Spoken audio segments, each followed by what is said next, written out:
Yo, it's your boy Ryan, Northwest Sports Fanatics, back at you with a new video. Today is Sunday, April 14th, 2024, with your boy Ryan and the Northwest Sports Fanatics. Make sure you guys subscribe to the channel. Smash that like button either now or on your way out.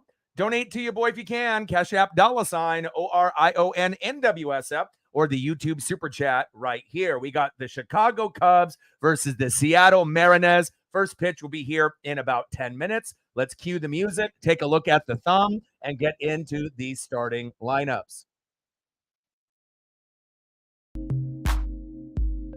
All right, baby, here we go.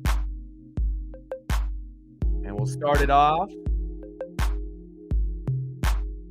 with the thumb. On the left, we got Cody Bellinger, and on the right, J.P. Crawford. Let's go.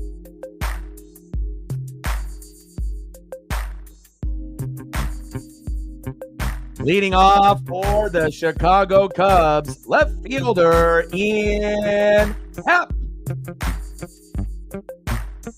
Batting second for the Cubbies, DHing this afternoon, Seiya Suzuki.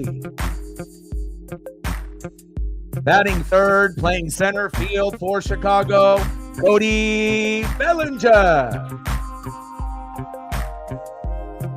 Batting cleanup and batting fourth, third baseman Christopher Morel. Batting fifth, playing shortstop for the Cubs, Dansby Swanson. Batting sixth, playing first base, Michael Busch. Batting seventh, playing second base for the Cubbies, Nico Juanes.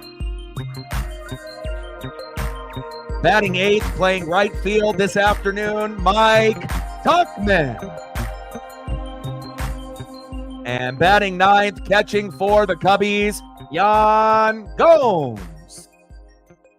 And on the mound for the Cubs, 1-0 record with an ERA of 1.64, Javier Assad. I see you, my guy. I see you with those goggles.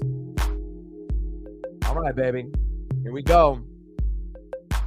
And let's get into the starting lineups for my Seattle Mariners. Leading off for the Mariners, playing shortstop, J.P. Crawford. Let's go, baby. We need you, J.P. Let's go, baby. Try dance up. Batting second, playing right field, Mitch Haniger. Batting third, playing second base for Seattle, Jorge Polanco. Batting cleanup and batting fourth, first baseman Ty France. Batting fifth, playing left field this afternoon, Dominic Canzone. Batting sixth, DHing for the Mariners, Mitch Garver. Batting seventh, catching for Seattle, big dumper, Cal Raleigh. Batting eighth and playing center field this afternoon for Seattle, Luke Raley. Let's go, Luke. And batting ninth, playing third base for Seattle, Josh Rojas. And on the mound for the Mariners, Luis Castillo. 0-3 record with a 6.89 ERA, which is very concerning since this is our number one pitcher on the roster based off rotation, even though he might be actually our fourth best pitcher this season in 2024. But at some point, the bleeding has to stop, and we have to find a way for Castillo to have a good outing and not getting bumped off the mound within the first 4 innings. Hopefully, he can go 6 or 7 today, and we can end up getting him in the win column. Let's go, baby. Try dance up. Daniel in the building. What's good? Matt in the building. What's good? Let's go, baby. Let's do it. Absolutely. Good. Keep me updated on that. I'm watching NASCAR, the Texas race also. So I'm watching two things at once as well. Let's go. What are we at? We're at 39 laps in out of 247 for the Echo Park Automotive 400. So I always watch NASCAR Cup. It just so happens that normally when we do a Mariners stream, that the Mariners are on, at 4, 5, 6, 7 o'clock, and then I can get the race, done first, and then watch baseball. But this one started at 12:30, and then we obviously have the Mariners and the Cubs starting here at 1:10. So first pitch should be here in about 5 minutes, and keep me updated on what's going on in the UFL. How many UFL games have you watched so far, Matt? Have you watched a lot, or is this something that you're just getting into? I know you've kind of taken a little bit of a peek here and there each week that they've been on, so.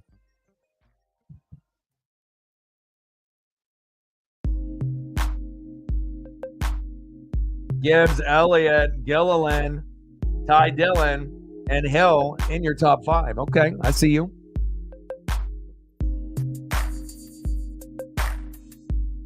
Only one. 14-3 San Antonio, or no, 14-3 St. Louis. Okay.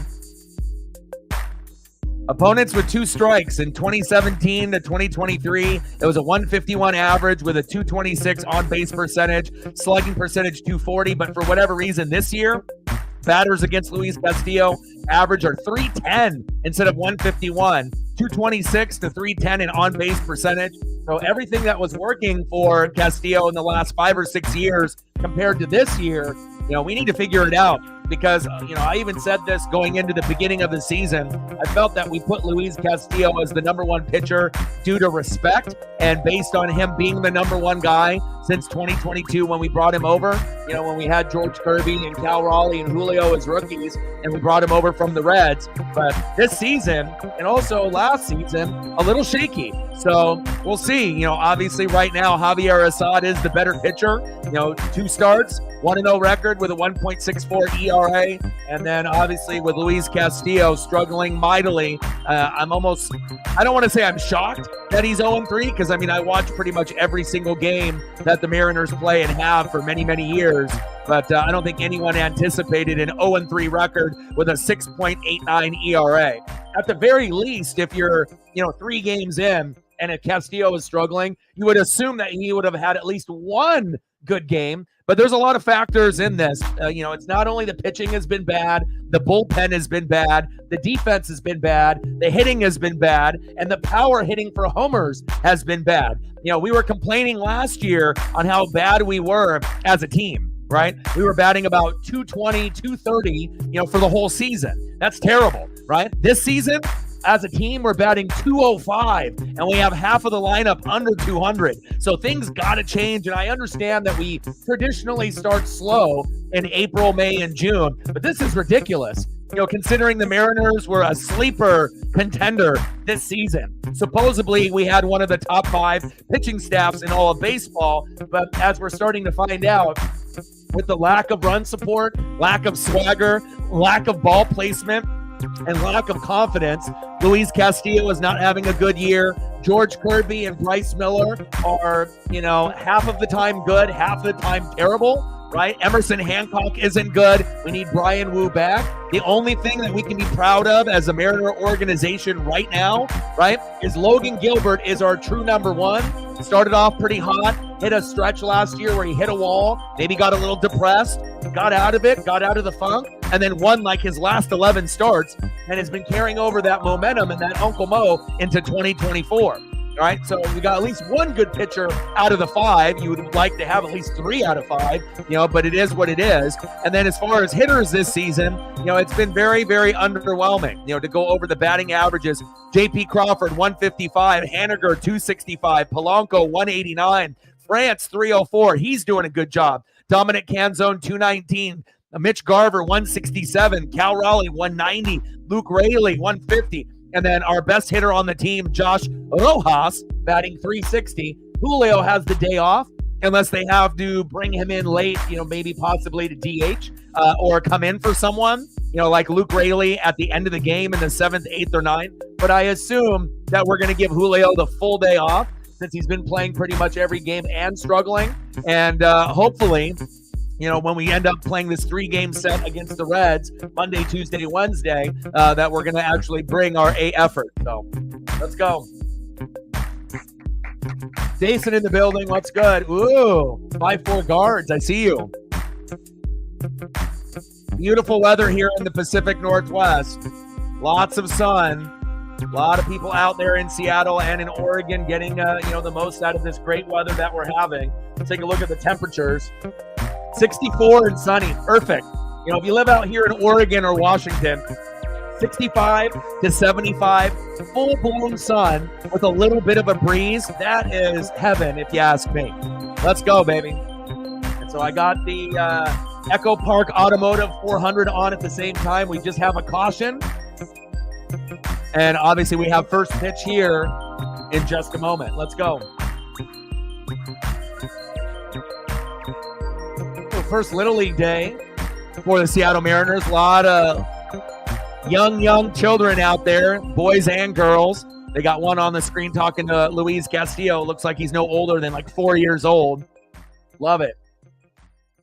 Got to get those kids started early.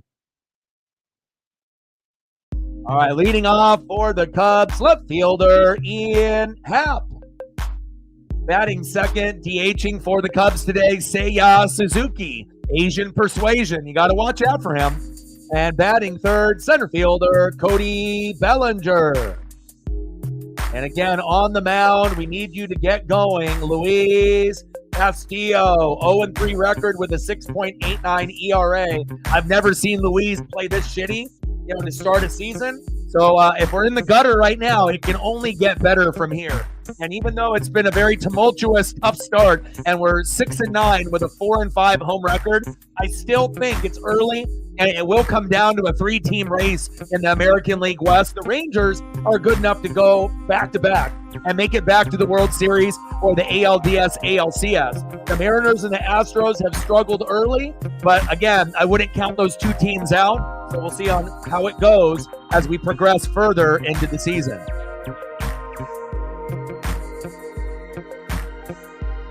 Let them know.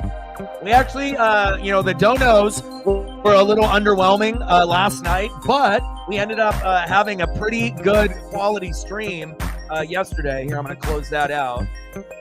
We ended up hitting over 1,900 on the views, and normally we're hitting 300, 400, 500. Occasionally, we'll get to 1,000 or higher depending on the game and the opponent that we're playing. But we ended up hitting over 1,900 last night, so that definitely is going to help us grow, and I appreciate that. Shout out to all the people watching on Twitter/X as well as YouTube. First pitch, here we go.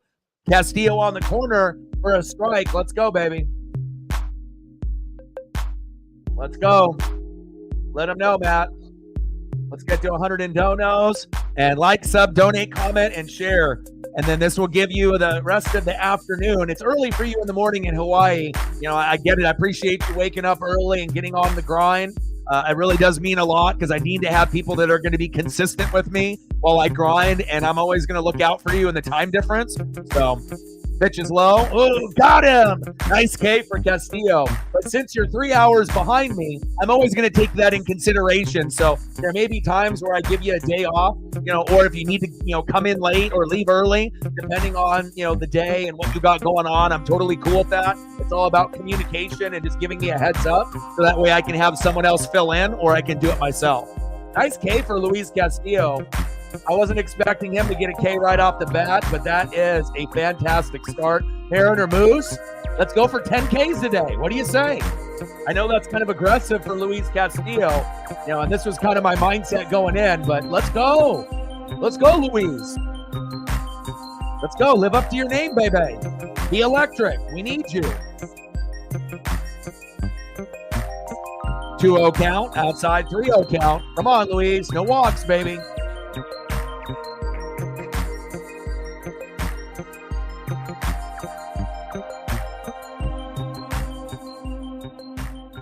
Right down the middle for a strike. Luis seems like he's a little bit on today. I like it. Let's go.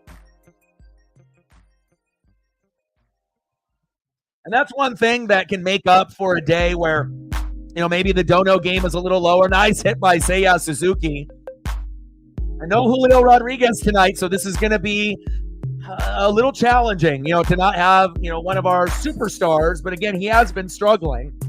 So they're giving him a day off to rest up as we go into the Reds. But hopefully, it doesn't burn us by giving him the rest because, we need Julio. And Seiya Suzuki, is one of the best players on the Cubs. Asian sensation, Asian persuasion. He hit a homer on us last night, and don't be surprised if he ends up hitting one tonight. Next up, center fielder Cody Bellinger. And Bellinger may end up being the most popular player on the team, but I feel Suzuki is creeping up on him as we speak. Let's go.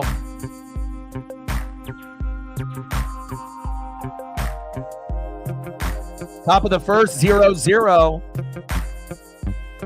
Runner at second. Get it, Castillo. Oh! Backhand throw to Ty France was a little off. Wow. 1-0 Cubs. Seiya Suzuki is fast as shit. So based off that error, trying to get the runner at first and Ty France missing that ball, Seiya Suzuki scored. Wow. That was easy for him. 1-0 Cubbies.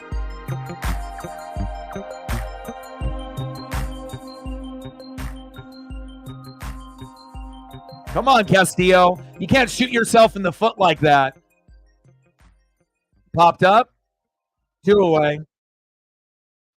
An error on Luis Castillo. Not ideal.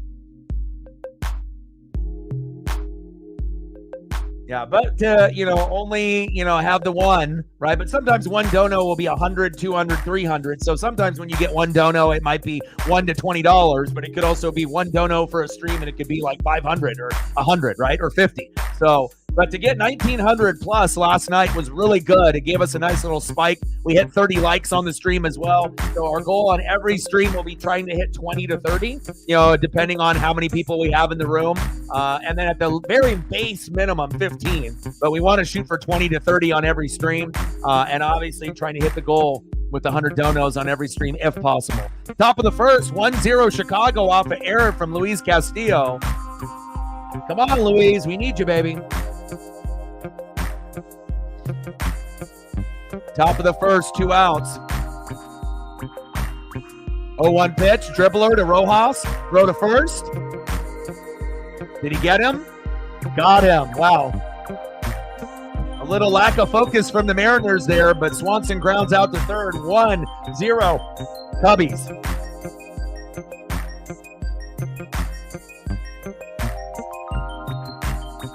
And on the mound for Chicago, 1-0 record with a 1.64 ERA, Javier Assad. We're going to have to try to rough him up early and often.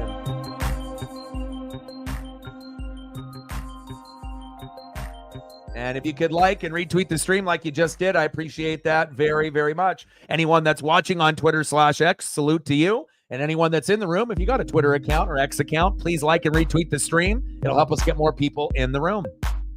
It's good for the algorithm, good for the metrics. Leading off for the Mariners, shortstop, JP Crawford. Try dance up, baby. We need you. Let's go, JP. Batting second, playing right field, Mitch Haniga. Let's go, Miach. And batting third, second baseman, Jorge Polanco. And obviously, Jorge Polanco as a left-handed hitter, not so good. As a right-handed hitter, much better. Let's go. And I appreciate the like and the share there. And you've been doing a good job, Matt, taking over, the responsibilities as the lead. We haven't had too many streams with underwhelming numbers, as far as likes and subs and views and donos. And, and especially for someone that's going to be grinding it out and, pretty much streaming almost every day, if not every day. Of course, you're going to have streams where they might underwhelm and you might end up, have a low number. But as long as, we're giving everything that we got on every stream, hopefully we don't have too many, donuts or, zeros. We shouldn't have too many of those moving forward. Occasionally you'll get a couple, maybe 1 or 2 a month, depending on the event. But, for the most part, we should be good to go.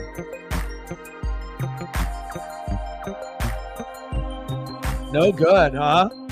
JP pops it off foul. 0-1 count.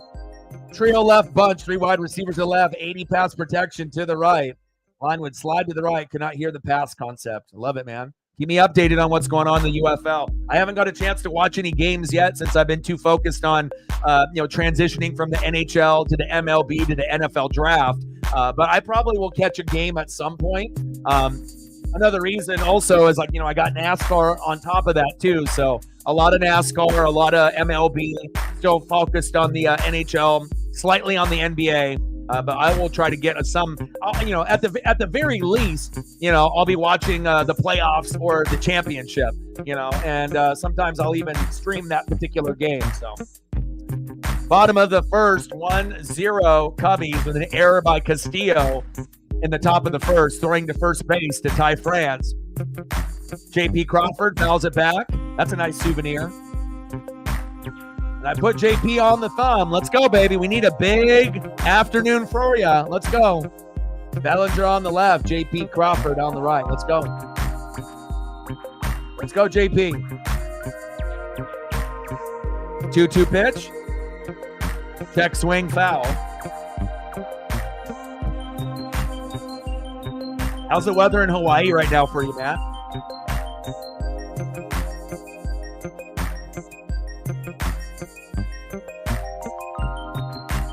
Is it sunny and clear then? 2-2 pitch. JP Crawford fouls it off again. Nice way to fight. Keep fighting, JP. You're batting 155. Guys like Ian Happ on the leadoff role, you need to be, at 250 or higher. Like I said, preferably 300 and higher for your leadoff hitter. You want that guy to be able to set the tone. Pitch is high and outside. And Happ is at 255. JP is at 155. Drastic difference, 100 points higher. And even Happ isn't where he wants to be, in this early part of 2024. 3-2 pitch from Assad. JP popped up. Back. One away. Good contact, though, for JP. That's a good sign. He might end up homering at some point later in the game.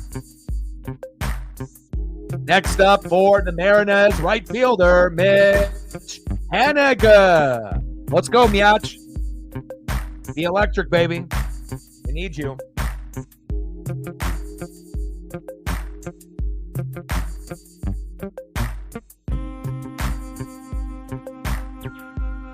.265 average, 2 homers, and 8 ribbies for Haniger in 2024.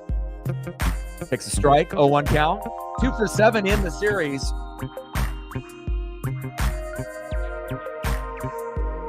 Chop foul. Behind in the count, 0-2. Let's go, Mitch.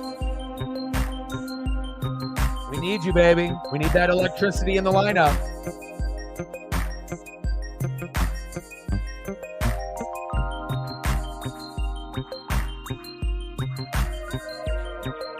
.0-2 pitch from Assad.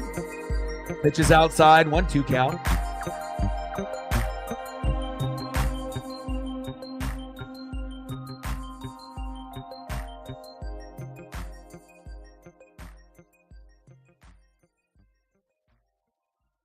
One-two pitch. Got him. Nice K from Assad. First strikeout for Assad. I see you. We're not haters here. We'll make sure we congratulate Javier. Hey, he's got a 1-0 record with a 1.64 ERA, so I don't expect to get a whole lot of production on him, and we're probably going to have to wait till he gets pulled before we start raking, if we rake it all today. Magic number for the Mariners, 5 runs, 7 to 10 hits. You hit that number, you're going to win 90 to 95% of the games. If you don't hit those numbers, you're going to lose 90 to 95% of the games. So we haven't been able to score, very often in 2024. Next up, second baseman, Jorge Polanco. Polanco fouls it off. Behind in the count, 0-2. A friendly theme for Seattle this year.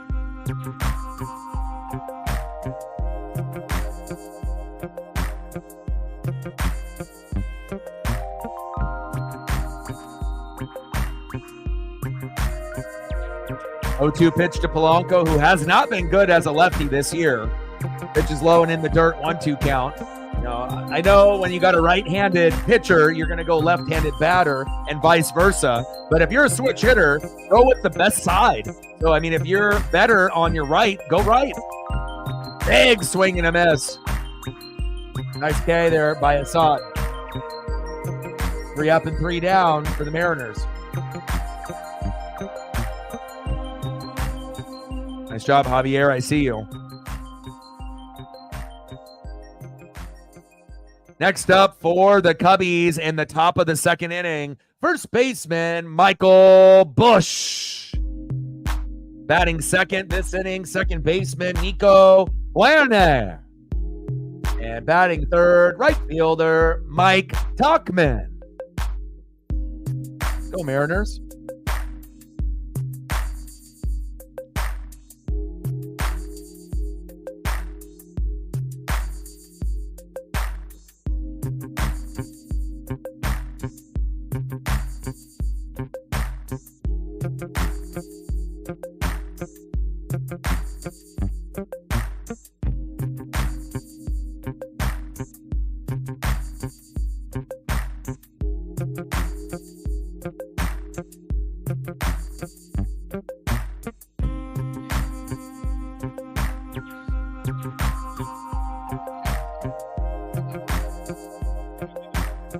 $72 laps in out of 267 for the Echo Park Automotive 400, baby. Let's go.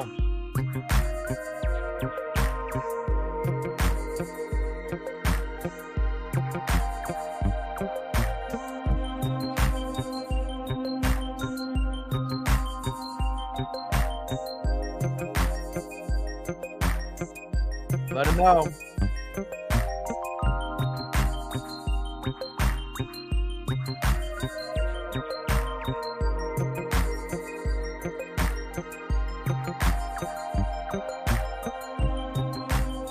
I got multiple screens up. I got NASCAR Cup Series up. I got the Cubs and Mariners up.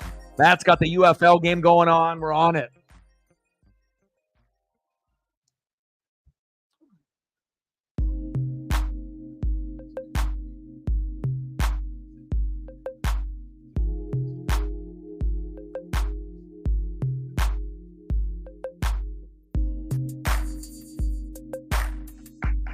Let's go, Louise.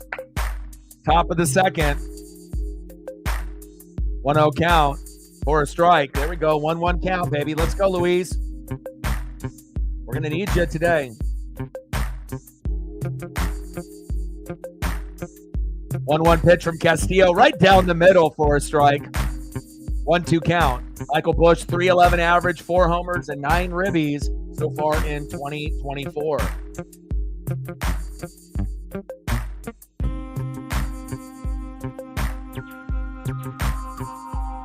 1-2 pitch from Castillo. Into the dirt. 2-2 count.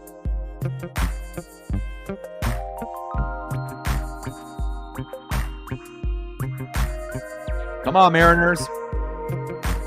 2-2 pitch from Castillo. Pitches outside. 3-2 count.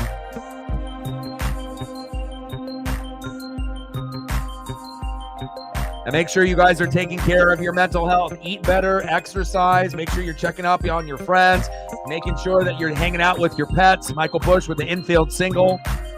And making sure that you're checking off all the boxes every single day to win the day.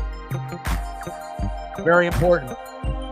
Depression, anxiety, addiction, these are things that are a global problem. So, I've gone through all of those things, and it's tough to be able to get out of the hole and, get out of the gutter, but once you start recognizing that you are doing things to put you there, as soon as you can recognize your triggers and analyze yourself and then make sure that you can do the opposite to get out of it, then it's not going to be as long of a time period that you're going to have depression or anxiety, or that if you have any addiction issues, you can end up going down the right path to get better. Top of the second, 1-0 Cubbies, runner at first. Nico Werner in the box. Pitch in the zone for a strike. Ahead of the count, 0-2. Nice job, Louise. Keep it moving. Let's go.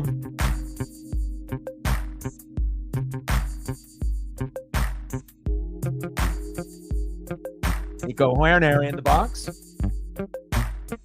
Nico. Popped up. One away. I gotta update this here for whatever reason. It was not refreshing, so let me do that because it is 1-0. There we go.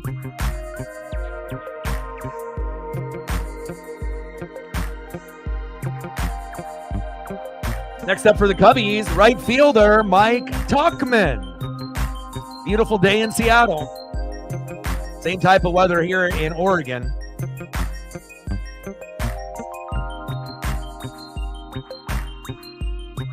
.217 average, no homers, and 1 ribby in 2024 for Mike Tauchman.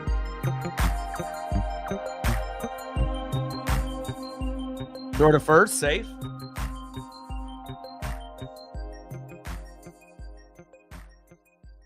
Stage 1 is complete. Larson, Bell, Hamlin, Reddick, and Chase Briscoe round out your top 5 in stage 1.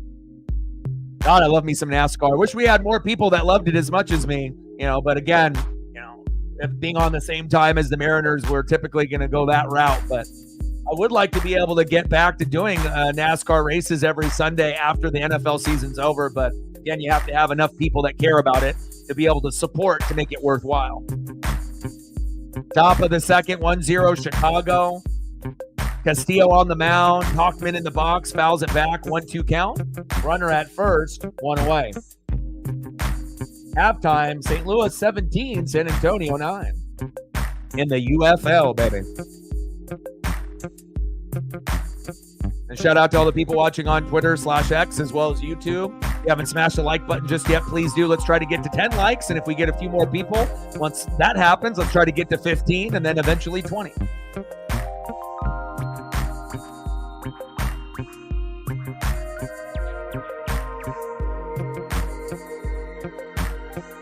Let's go. 2-2 pitch from Castillo, fouled off by Tauchman towards first base. That's a souvenir.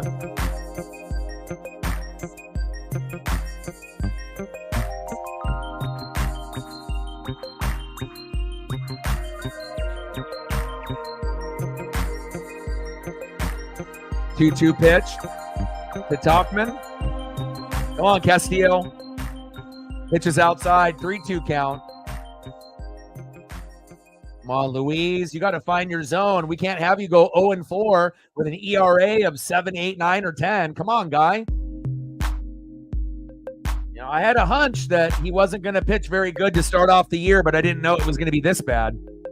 Check swing. And he's been our number one pitcher for the last 2 to 3 years, but I think this year, I don't want to hurt anybody's feelings, but I think that, at this point, he might be our 4th best pitcher, not our 1st in the rotation. If I was going to put the rotation up, I'd probably go Logan Gilbert 1, Logan Gilbert 1, George Kirby 2, Bryce Miller 3, Luis Castillo 4, and then Emerson Hancock / Brian Wu at the 5 hole. That might be a slap in the face and a little bit of a rude awakening, but hell, if you're the number one pitcher on the team and you're 0-3 with an ERA of 7, not a good look. Back to the track, hits the wall, and he caught it. Wow. Dominic Canzone is injured. He ran into the wall and hit his shoulder. I hope he's okay. He did catch it. Nice job, Dom, but now Dom is on the ground injured. He's writhing in pain. His shoulder, he hit hard too. Damn it. Canzone, what a grab.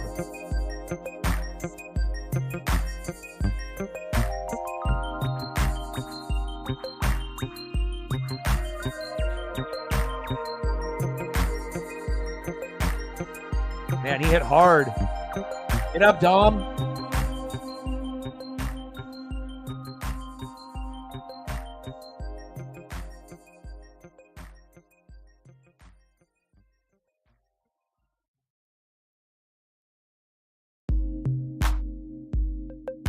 Still down. Get up, Dom. A guy is hurt pretty bad, when he slams into the wall full speed. Again, it could be worse. He could have went in there with his wrist, but he's holding that left shoulder, and hopefully the rotator cuff didn't come out, or he has a sprained shoulder, sprained AC joint, shoulder separation, clavicle. fracture. So, I mean, he went full speed and caught it, boom, and then hit the wall. I don't think he realized how close the wall was when he caught it. I think he thought he had another,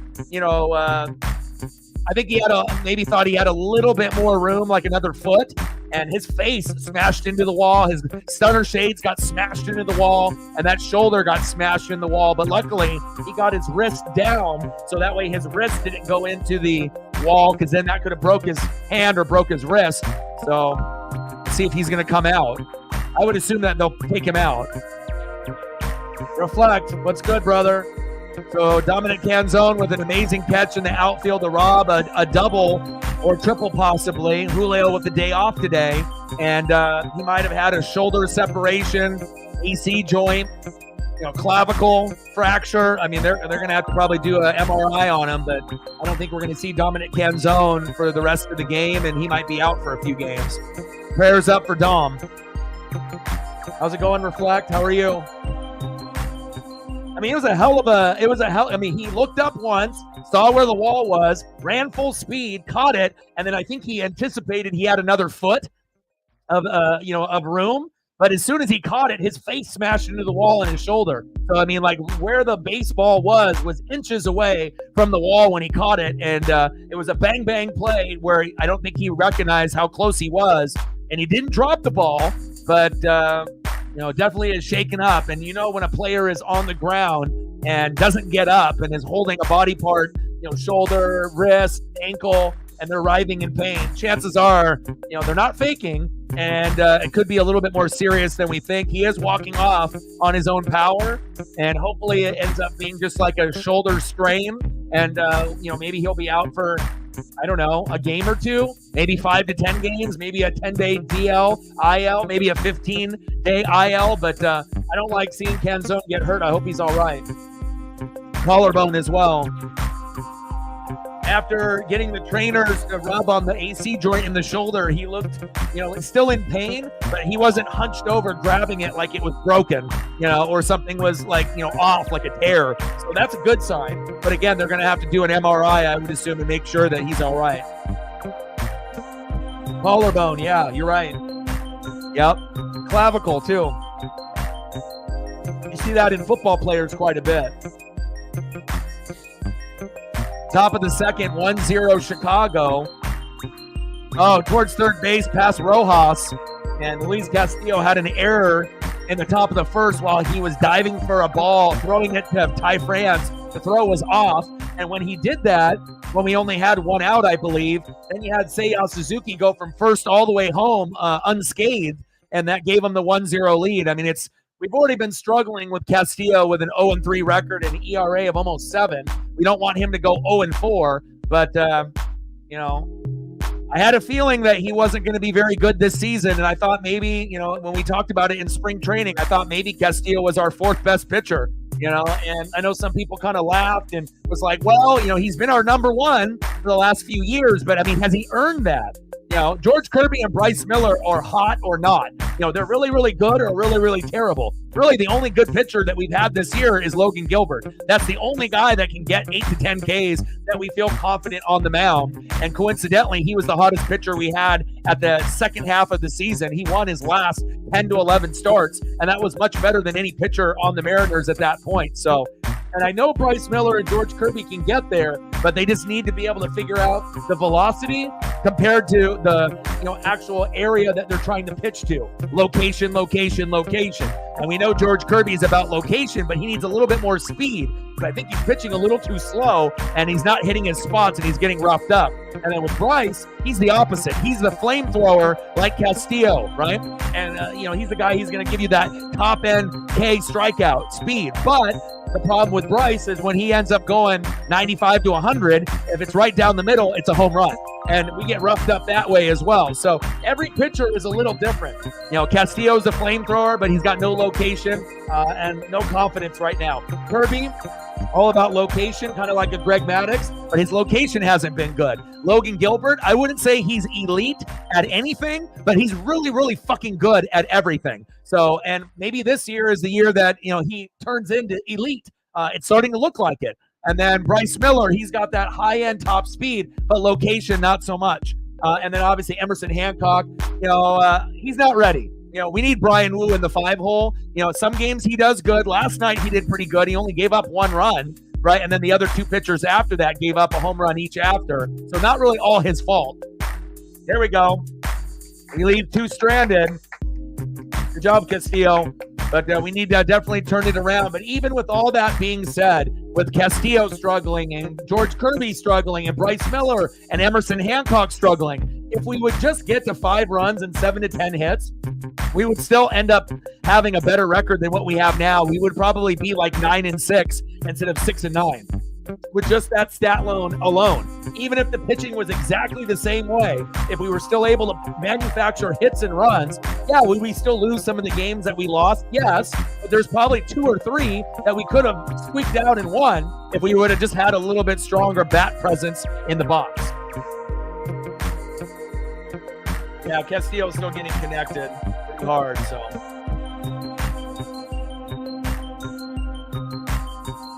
I did. Where's O-Dog in that photo?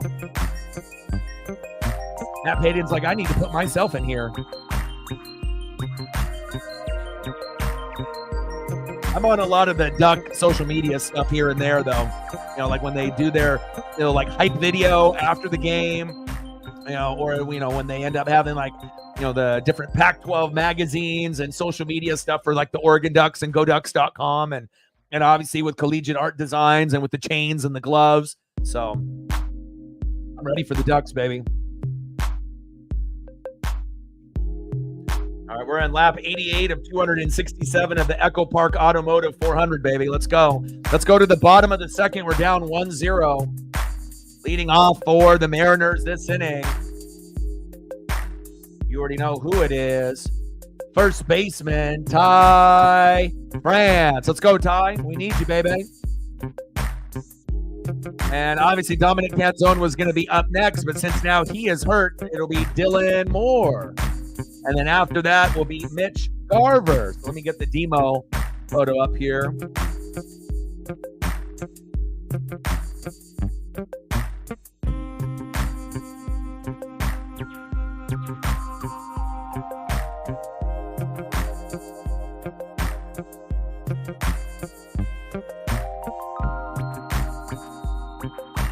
Let's go, Ty.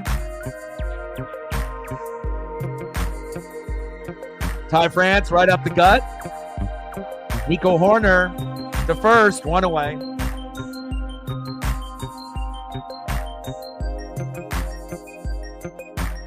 Next up for the Mariners, filling in for Dominic Canzone, left fielder Dylan Moore. Let's go, Demo.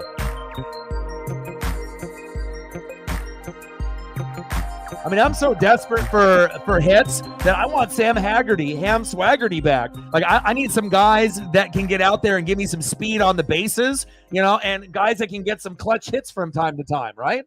We know that Sam Haggerty isn't the best player on the team, but he gives you energy and juice. He's like a 6-man on an NBA team. And sometimes you need that juice, off the bench or, off the bullpen or in the dugout, someone to lift the team up, whether it be a single, a big defensive play, or just running the bags and getting a stolen base. Reflect with a fiver. Appreciate you. Thank you so much, man. Stacks on stacks, racks on racks, little cactus jack, bang, bang. And I put JP on the thumb. No Julio today. So I'm expecting, a good day out of JP if we're going to win today. Let's go, baby. Thank you so much. Let me know what you want to do for photos, and I got you. Michael Penix Jr., Old School Mariners, whatever you want, I got you. That's when you know you're getting desperate, where it's like even the Ham Swaggerty, it's like, real hardcore fans are we're getting, a little nauseous with the inconsistency with the play, not only with the pitching, but the hitting. And then on top of that, with the defense and the bullpen. It's like out of the 4 categories, can't we be good at least one thing? Like pitching, right? Hitting, defense, bullpen, like something. We have to find a way to be good at least at one thing. And then once we get good at one thing, then another thing will be good. Maybe hitting and pitching, but then maybe bullpen and defense will still be a little suspect. Yes, we just got to chip away. Bottom of the second, 1-0 Cubbies. Dylan Moore strikes out. Nice strikeout by Javier Assad. Make sure we give the Cubbies love as well.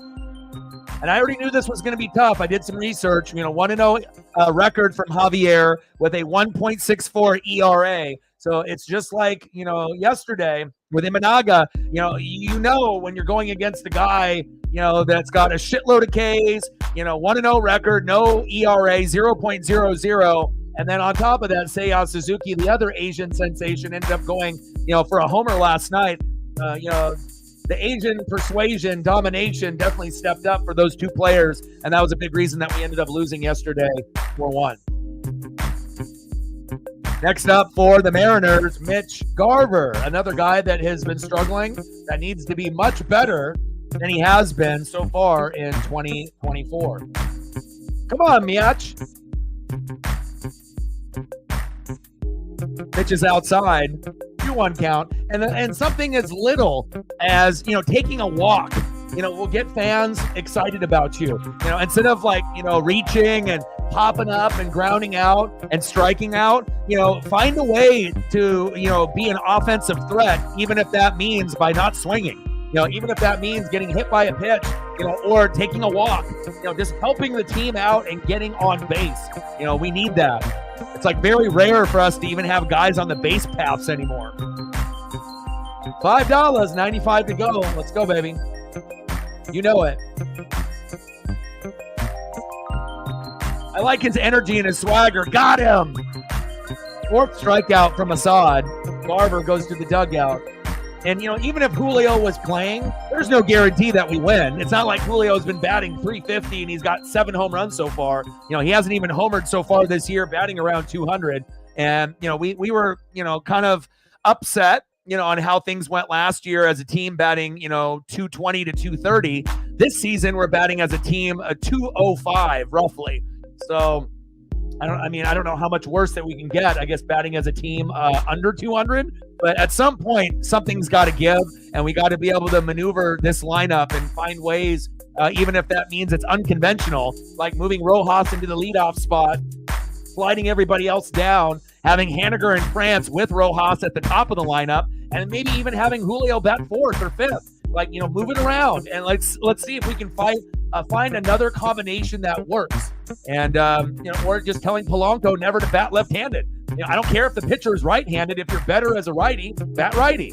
I feel that's another part of where we're leaving runs and leaving hits on the board where, it's a right-handed pitcher. Okay, Cal's going to go left.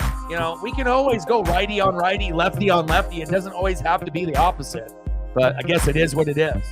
Next up for the Cubbies in the top of the third.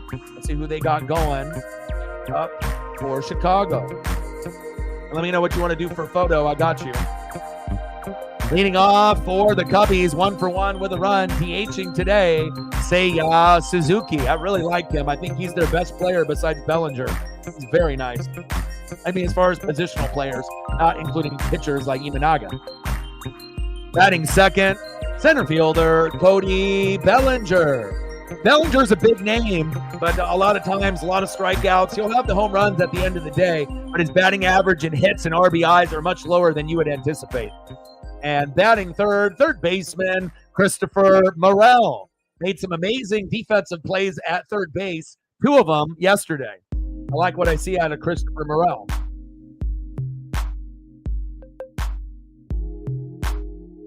It's crazy. Every single one of our hitters is doing better away from us, and all the guys that we brought in are doing worse. Jose Caballero, even Jesse Winker, every single guy, Eugenio Suarez, Jared Kelenic, Teoscar Hernandez. But again, for the big three, when you're going to the Diamondbacks, Eugenio Suarez, the Dodgers, Teoscar Hernandez, and the Atlanta Braves, Jared Kelenic. If you can't do good there, then you're probably not going to do good anywhere. So those 3 guys got hooked up at 3 of the best locations that you could have asked for out of any team in baseball. Besides the Texas Rangers or the Baltimore Orioles or the Yankees. They literally went to the top tier location to succeed.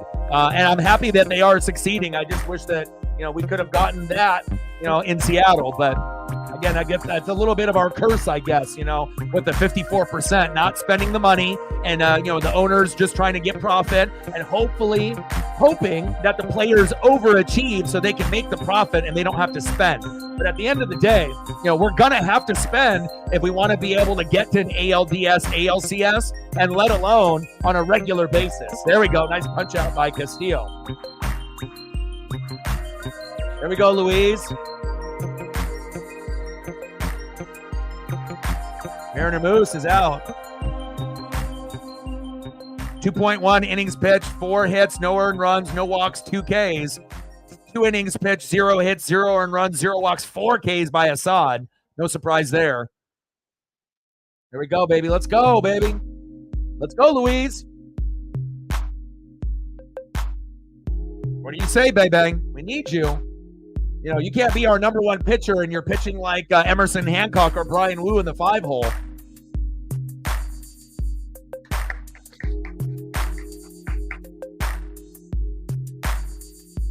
Yeah.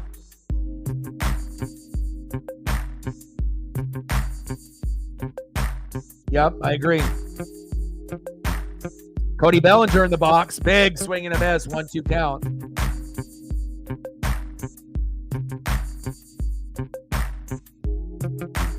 .256 average, 180 homers, 529 ribbies, 815 hits in his career. Got him!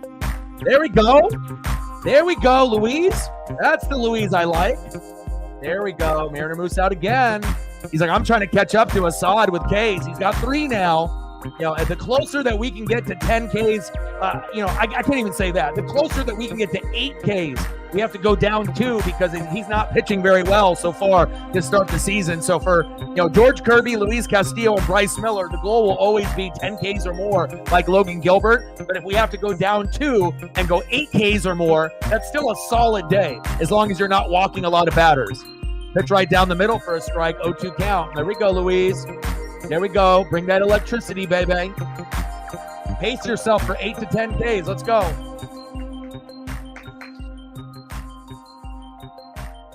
Got him! Yes!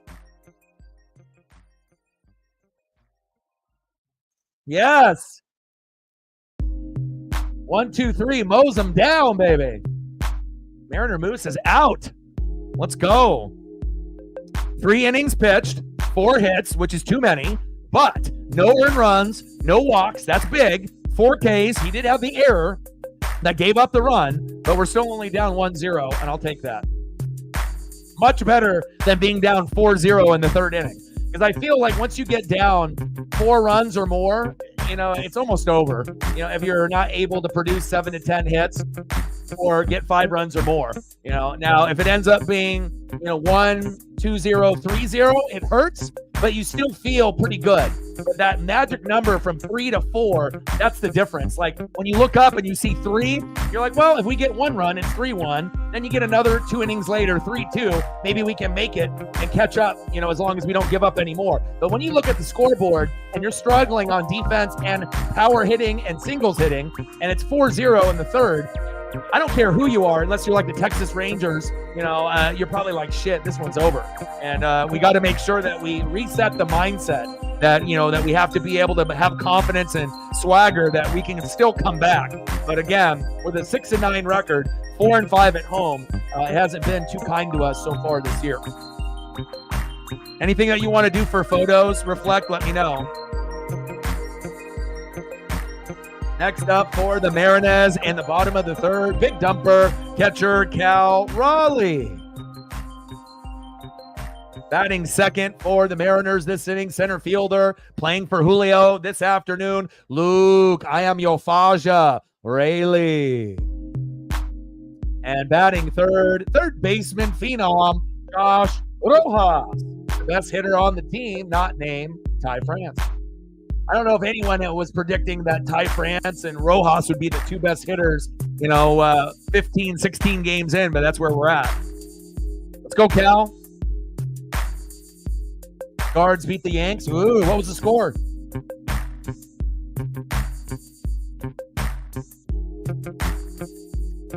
Only problem for the Guards, though, that they have Shane Bieber fever is out for the year. Anytime you get a guy with Tommy John or, has an injury with the arm, that's tough. The Guardians still should be able to be a decent team with their lineup and the rest of the guys that they have, in the lineup for the pitching staff. But when you lose Bieber Fever, that's tough. Especially if he's going to be out for the year. There's not really a guy that's going to fill that hole for them unless they find someone before the trade deadline, which they may. Popped up for Cal Raleigh into left field. One away. Come on, Cal. We need you, baby. Next up for the Mariners, center fielder Luke Raley. Luke. Welcome to Seattle, baby.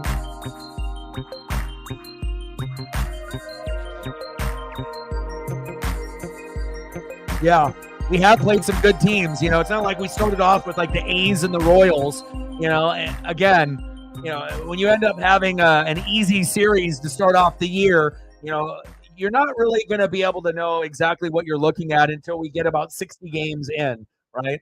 Once we get about 60 games in, then you'll have an idea of where you're at. But again, like within the first 15 or 20 games, if you end up playing like 3 shitty teams out of 4, and then you're like 15-5, right? A lot of times we can tell if you're a real contender or a pretender, depending on who you played. Like sometimes I'll see like the Pittsburgh Pirates, start off, really hot, like 8-2, but I already know that they're going to fade as the year goes on. So not saying that the Pittsburgh Pirates are dog shit or terrible, but you know what I mean. Like sometimes you'll see a team that's in the middle of their division or a bottom feeder, and all of a sudden they start off really hot within the first 10 to 20 games, and you're like, what the hell? How the hell is Pittsburgh, for example, 8-2? And then you look at the rest of the league, and sometimes you'll get the pretenders that get hot, or they just play easy teams in the first 2 to 3 series. Next up, Josh Rojas. Pitches outside for a strike. Let's go, Josh.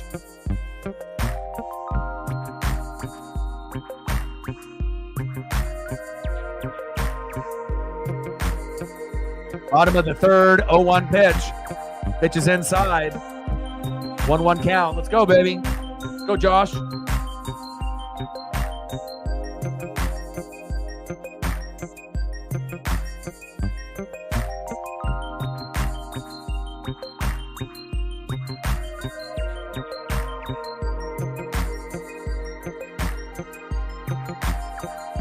Inside for a ball, 2-1 count.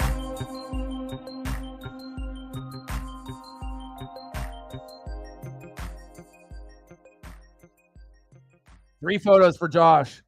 He earned it. Pitches outside, 3-1 count. Rojas has got a good eye, and again, I was very concerned after Eugenio Suarez left, but it's not like we ever thought Rojas was garbage. It's just kind of unproven. And I'm really happy that, he's one of those kind of mystery guys that has stepped up, because a lot of the big name guys have been struggling. 3-1 pitch. There we go. Great eye. I love it. And a guy that is not afraid with his ego to take a walk. JP Crawford, Julio, take note. Take the fucking walk. You don't always have to be the hero. Getting on base as a hit by a pitch or a walk is just as good as a single. It really is. It may not feel as good for the player himself, but that's what we're going to need. Nice job, Josh.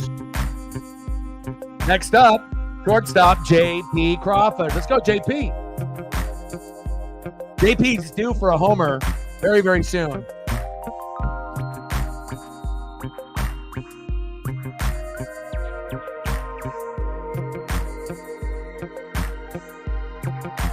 The Mets aren't a very good team. I think the Reds are up and coming. Red Sox are kind of a sleeper team. The Brewers are good. If the Brewers can hang with the Orioles and beat the shit out of them, the Brew Crew has got something cooking this year. And then the Guardians are going to be a pretty good team. But again, losing Shane Bieber is not going to be someone that you can just easily replace. They're going to have to figure out. That's like if we lost George Kirby or Luis Castillo when he was good, or losing like a Logan Gilbert. It's like, how do you replace that? Then, the way that they can combat that is just putting up a lot of hits and runs. And that's what they've been able to do. So if you're able to put up the hits and the runs, that'll make up for having one of your stars, get injured with the Tommy John. Popped up, end of the third inning, 1-0 Cubbies. Another runner stranded. Can we get into a run of like multiple guys hitting in a row? I honestly feel Rojas should be leading off. JP should go lower in the lineup, or even just, behind or after Rojas. Rojas 1, JP Crawford 2, Haniger 3, Ty France 4, something like that, depending on where we have Julio. And, if Julio can't do it in the 2-hole, maybe have Julio lead off like he did in his rookie year in 2022, or put him in the 4 or the 5-hole. Mix it up a little bit. Yeah, all the teams playing the Mariners, beating us up. Echo Park Automotive 400. We're on lap 112 of 267, stage 2, baby. Larson, Truex Jr., Hamlin, Gilliland, Tyler Reddick.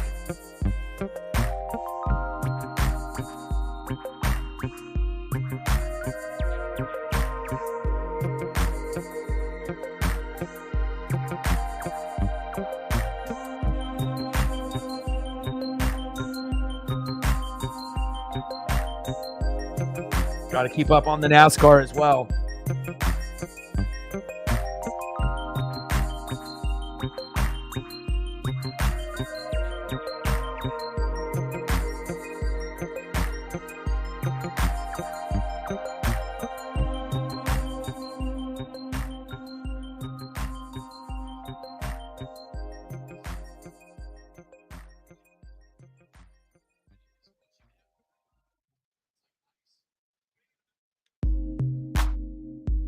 Throw a couple throwback photos up for Reflect while we're waiting. Shout out to all the people watching on Twitter/X as well as YouTube. Love you, appreciate you. Can't go wrong with the big unit. One of my favorites of all time.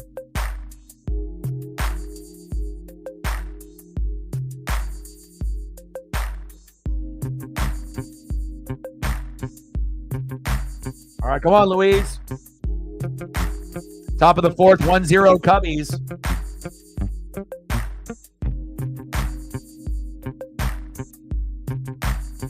Next up, in the box, behind in the count 0-2, 0-for-1 with a ground out in the first. Shortstop, Dansby Swanson, batting .240 this season with 2 home runs and 7 ribbies in 2024.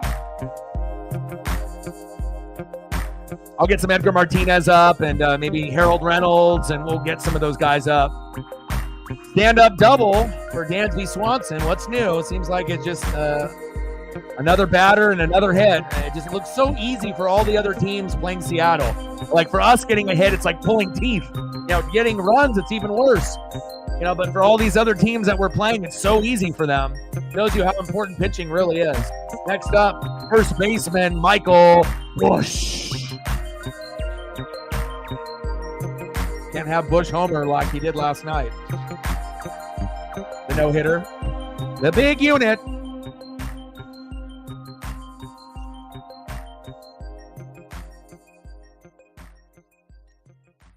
Come on, baby. Top of the 4th, 1-0 Cubbies. 326 average, 4 home runs, 9 ribbies. That's what we were hoping that Julio's stat line would be like. Way above 300, 4 to 5 home runs, lots of ribbies. But again, it's going to be a long, long year, and things need to change. I'm jealous. Did you actually, were you in the Kingdome? You actually went there live? I watched a lot of the stuff on TV, but man, if I had a time machine to be able to go back and watch Edgar and Randy and Griffey in the Kingdome, oh my God. Mariners and Yankees, going back in that time period with Jeter and Bernie and Jorge Posada and Mariano Rivera. Oh my God, that would have been amazing.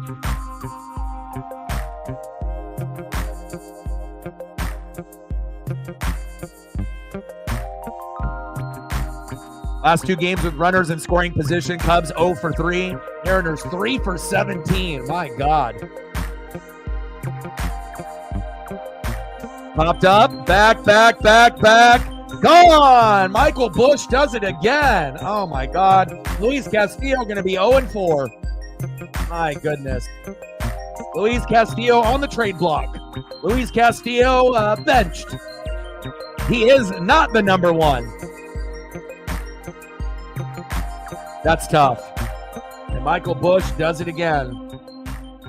Top of the 4th, 3-0 Cubbies. brutal. Next up, second baseman Nico Werner. Yeah. Hey, if you got to go to a game alone, sometimes, as long as you're there and a part of it, of course, it's always better to go with someone and enjoy that experience with a friend or a family member. But sometimes you got to go alone, if there's no other way to get about it, and to be able to watch that piece of history.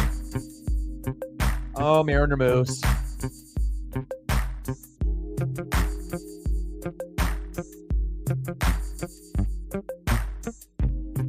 Pitch is inside, but called for a strike. 1-2 count. And it's like, I feel with like my ESP and my predictions, a lot of times it's nice to have, that validity to be able to, okay, this guy's got a valid point. The ESP prediction is out there and then it comes true. But then sometimes I don't want my ESP or my prediction to come true. I don't want all the predictions to come true all the time. Like, like with Luis Castillo being a shitty pitcher now. Like, I don't want that, but that's just kind of the feeling that I had. And I wasn't really that impressed with him last year. And, if you're looking at like the batting average of the players, within the last 6 years, and then compared to this year, everyone else was pitching like, hitting like 155, against Luis Castillo. Now they're all like hitting like 310. Like everyone is getting a hit off of him. It's like all of the stats are doubled in the wrong direction. That's tough, especially if you're supposed to be the ace of a ball club. But I already kind of felt the writing was on the wall. That Luis, might not be the one. He might not be the two. You can argue he's the three. Big swing and a miss. But consistency is everything. There we go, Luis. That's a problem when, you have that high heat speed. And if you miss your spot and they connect, it's gone. And that happens to Bryce Miller a lot. So...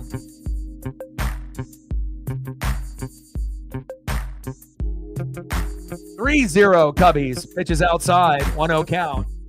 But again, even as bad as our, pitching is, if we just got to 5 runs and 7 to 10 hits, we would still be winning a lot of these games. Even as bad as our pitching has been. If the defense would be slightly better and then the hitting was good, we would still be frustrated, but we would still be winning games and we would probably have a above 500 record. We're 6-9. We probably would be 9-6, or maybe 8-7. I really do believe that.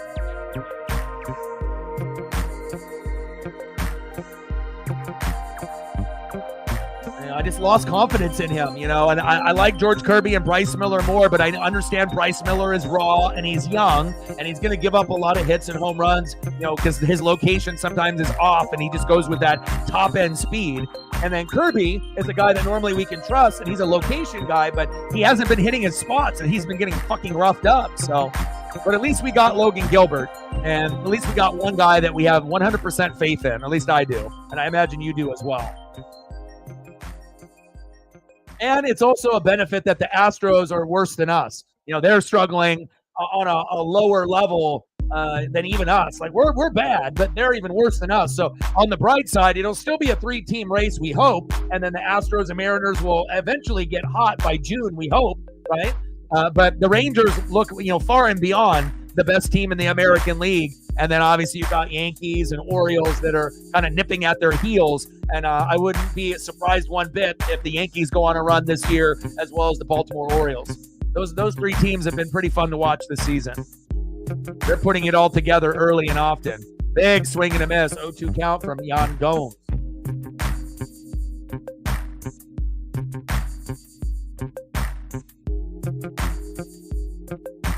Top of the 4th, 3-0. Mariners got him. Nice high heater there. Michael Busch does it to us again. Him, Seiya Suzuki. So it's like a lot of times people think Cody Bellinger, but it's actually all the other role players that are doing the damage. Bellinger is a name like Castillo, but we have to understand, just like in fantasy football, it's not about name recognition. It's about what they're doing now. And I feel a lot of times people fall in love with the name of the player, but if you're not paying attention to the statistics, the analytics, and the vibe of the player, you're going to be putting a player in that may not have the confidence and isn't playing well. And again, I feel like Bellinger and Castillo are those kind of guys. Like, oh, that guy's awesome, he's so good, and then you look at the stat line. Oh, he's not really that good. Like, you're remembering the greatness he had maybe a few years ago. But, it's what have you done for me lately type of league, not what have you done for me 2 years ago, right? So, all right, Mariner Moose, we need a rally bad.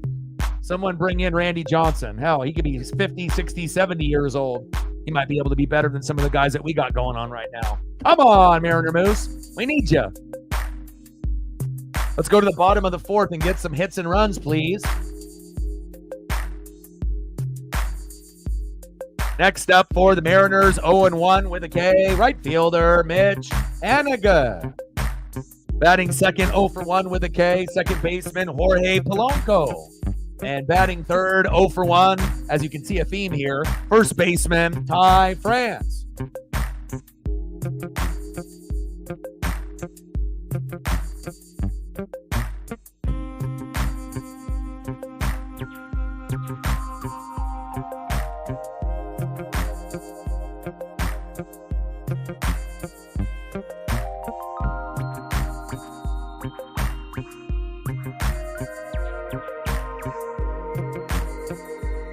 Let's go, baby.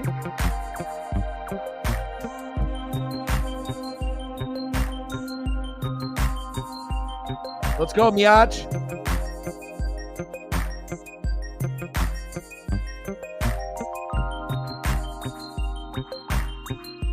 Bring back the Sea Dragons. Yeah, Astros spent all that money. And, but as long as you have Kyle Tucker and, you have some of those key pieces there other than Altuve, as long as Kyle Tucker and you have Jeremy Pena and you still have that core there, eventually they'll figure it out. There we go. Run it out to first. All right, man. I appreciate you. Go M's. Hopefully we'll end up having some hits and runs if you end up getting a chance to come back, if you have time to. Appreciate you. Thank you for the support. Shout out to all the people watching on Twitter/X as well as YouTube. 3-0 Cubbies. Let's go. Nice job, Haniger. Just didn't have the momentum to throw him out at first. 5-game hitting streak for Hanny. Next up, second baseman Jorge Polanco. Let's go, Jorge. Bat right-handed, my guy.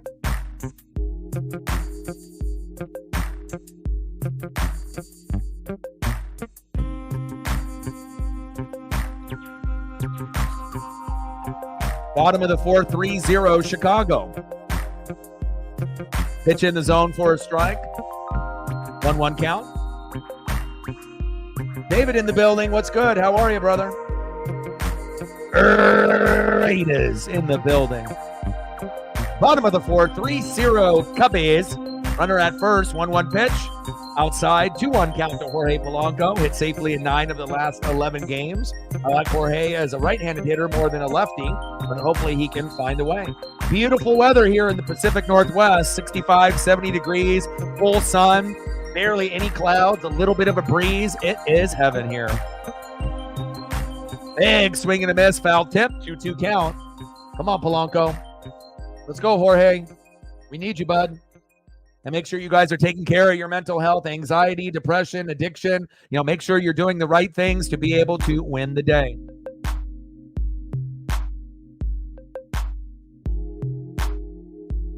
You're going to be there? No way. Yeah, with the Reds, it's going to be a tough matchup. Hopefully we don't get swept. Ellie De La Cruz and company, the Ken Griffey Jr. bobblehead. They're giving away in the 3 days that comes with the wall and him scaling the wall. I might have to end up buying one off a Mariner fan after they get the actual bobble. But they have like 2 versions of it too. Like one with like a white jersey and one with like a teal. And Griffey's like my number one. So I may have to dish out, $100, $150 to get both of them. But that's worth it to me, especially if it's Ken Griffey Jr. and if it's a Seattle Mariner bobble. Pitch is outside.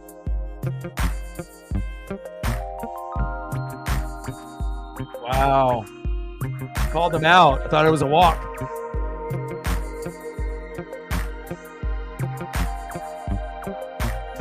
Next up for the Mariners, first baseman Ty France.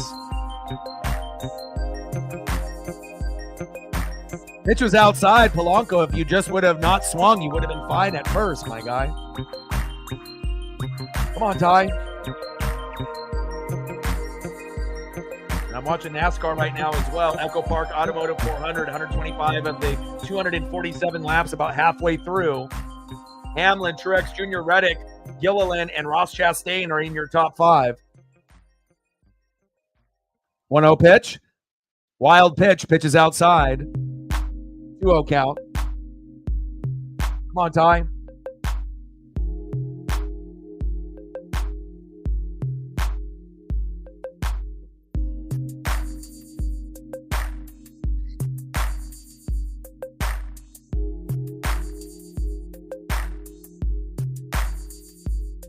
Two-0 pitch from Assad. Did it hit him? Or did it hit the bat? Ty always gets hit. We need to rally bad.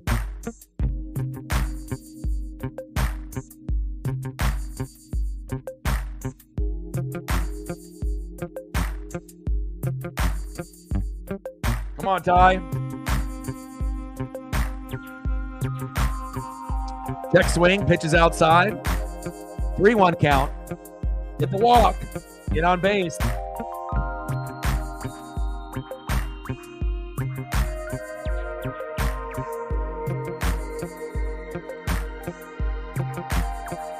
Hit second, third, fifth, sixth, seventh, eighth, and ninth last season. They can move Ty around in the lineup. Double play opportunity. 1, 2. Damn it, Ty. We leave one stranded. End of the 4th inning. 3-0 Cubbies.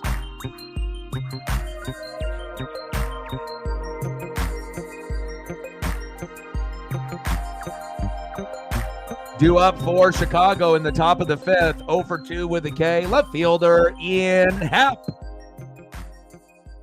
Batting second, 1 for 2 with a run and a K. DHing for Chicago, Seiya Suzuki. Got to watch out for him. He's got home run power. And batting third, center fielder, 1 for 2 with a K, Cody Bellinger.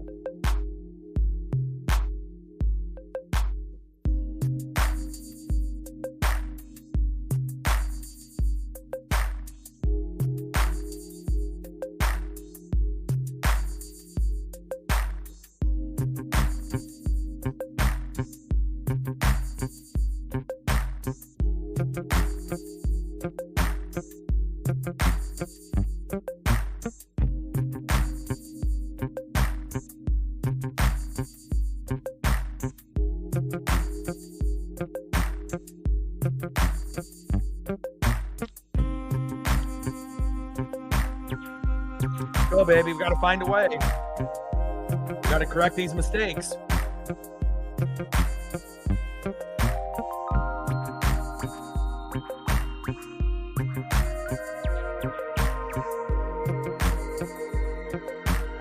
Halfway through on the NASCAR Cup Series Echo Park Automotive 400 in Texas. I love NASCAR on Sundays. It gives me something to watch other than football if baseball isn't on.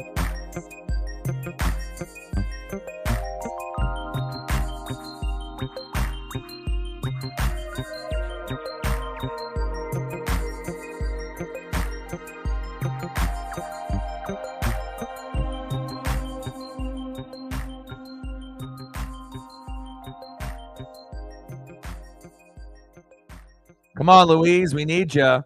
4 innings pitched, 6 hits, 2 earned runs, no walks, 6 Ks. He's got an opportunity to try to get this to, close to 10. If he gets 2 strikeouts this inning, 2 strikeouts the next inning. Not necessarily that's going to happen, but.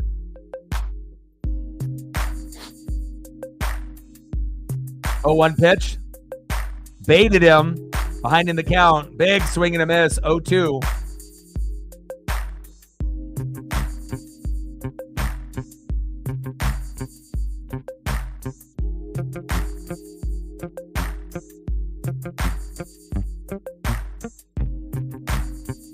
Ian Happ in the box. 0-2 pitch. Pitch is high in the zone. 1-2 count. 250 average, no homers, and 8 ribbies in 2024 for Ian Happ. Shout out to all the people watching on Twitter/X as well as YouTube. Fouled off. Count still remains 1-2.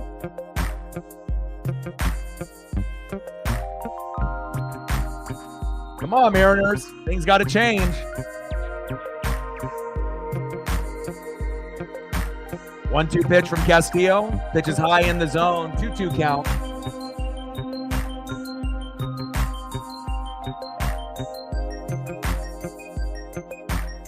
Come on, bud. You're about to be 0-4 with an ERA of 1 billion. You're about to be 0-4 with an ERA of over 6. Come on, dude. You're supposed to be our number 1 pitcher. No wonder we're doing terrible. Come on, Luis. Big swing and a miss. Got him. There we go.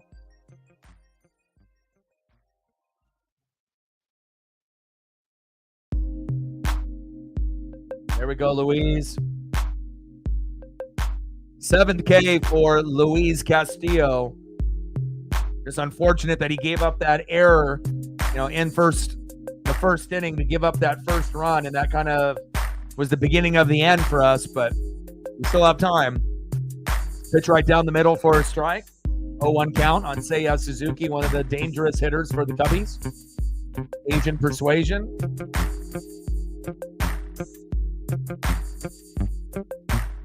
Another hit for Suzuki. The guy's money. Why can't we have a player like that? Suzuki, come over to the Mariners, bud. Nice hit by Seiya. It doesn't matter if he's DHing or playing a position. The guy is awesome. So consistent for the team. One of the most consistent pieces on the Chicago Cubs. Got the second highest batting average to the team besides Michael Busch. And those are the guys that are really carrying the team. Next up, center fielder Cody Bellinger. Top of the 5th, 3-0 Cubbies. Runner at first, 1 away. Popped up, Dylan Moore, 2 away. Next up for Chicago, third baseman Christopher Morel.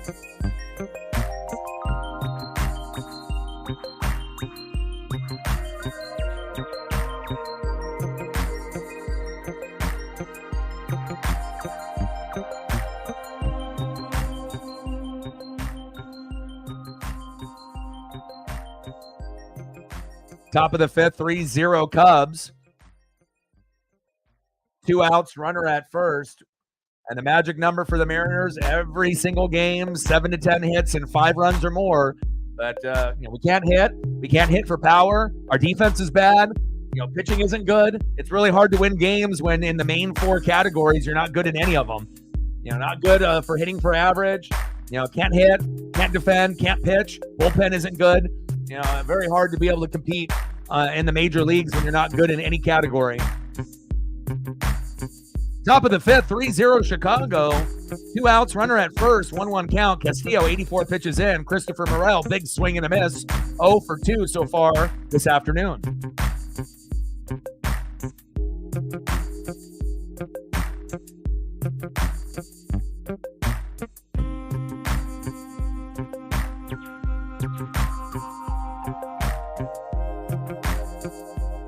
Pitches outside. Throw to second. Got him! There we go. Nice throw out by Cal. You're not going to see Cal Raleigh throw too many guys out, from the knees. But that was awesome. Suzuki got him. That was the best defensive play I've seen in maybe 3 or 4 games. Nice. Good stuff. Go to the bottom of the 5th. Leading off for the Mariners, 0 for 1 with a K, left fielder Dylan Moore. Let's go, Demo. Batting second, 0 for 1 with a K, DHing for Seattle, Mitch Garver. Let's go, Miach. And batting third, big dumper, catcher Cal Raleigh. Let's go. Demo, 0 for 1 with a K, Garver, 0 for 1 with a K, Cal Raleigh, 0 for 1. Let's go. Somebody needs to step up. We needed someone to get electric out there. Let's go.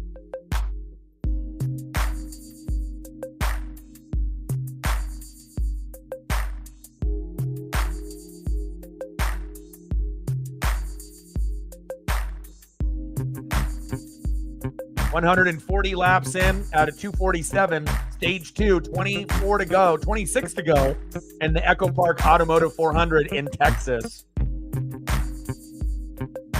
$5, 95 to go.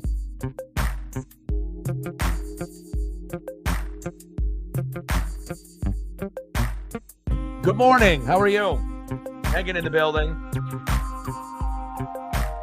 So I started to fall asleep last night when I was going to start Fallout. So I figured that it's on my screen on the background here, and I think I'm going to start it. I got NASCAR, and the NASCAR will be over around 4. This should be over around 3:30. So once the Mariners is over and NASCAR is over, I'm going to walk Paisley and exercise with her, and then I'm going to try to maybe watch the whole 8 episodes until I go to sleep tonight. So tomorrow I'll have an answer for you but I have a feeling that I'm going to like it.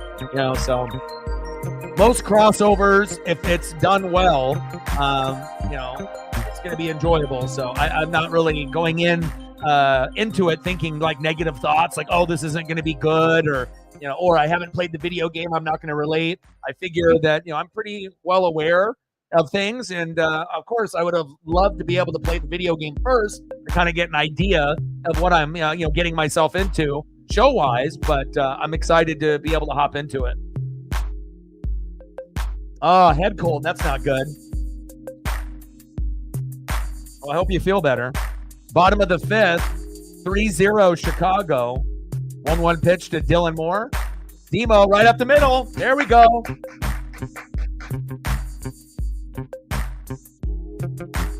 Let's go, Demo. Nice job. Let's get a rally going. Nice job, Dylan. Next up, DHing for the Mariners, Mitch Garver. Let's go, Miach.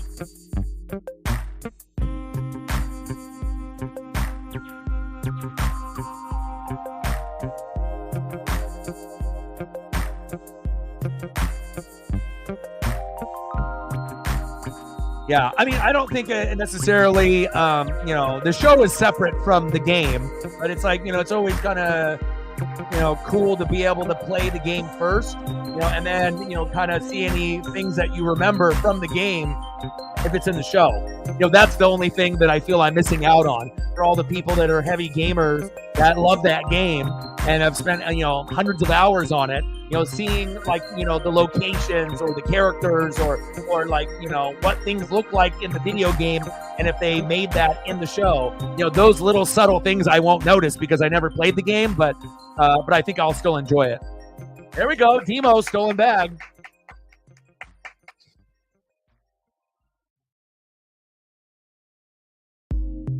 Oh, wow. I apologize for that. That's tough. 3? Man, I would say 1 funeral is enough, but man, that's tough. Prayers up to you. But I am excited to watch it. I'll be going back and forth with Sons of Anarchy, and I imagine once I end up watching the first episode here in about 2 or 3 hours of Fallout, I imagine it'll be easy for me just to, just binge it. So. All right, we got 143 laps of 247 in the Echo Park Automotive 400 in Texas. Ross Chastain, Michael McDowell, Eric Jones, Ricky Stenhouse Jr., and Big Bad Brad Keselowski are in your top 5. Bottom of the 5th, 3-0 Cubbies. Runner at second, Demo. 1 away. 1-1 count to Cal Raleigh. Let's go, Cal. We need you, baby.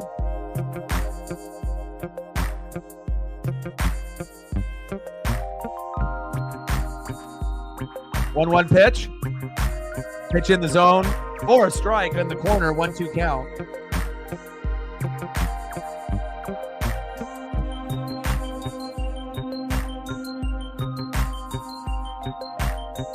Let's go, baby. We need you, Cal. I need one of these. A nice 2-run bomb. Cal pops up to left field. Flied out to left. 2 away. Next up for the Mariners, center fielder for Julio Rodriguez this afternoon, Luke Braley. Luke, I am your father.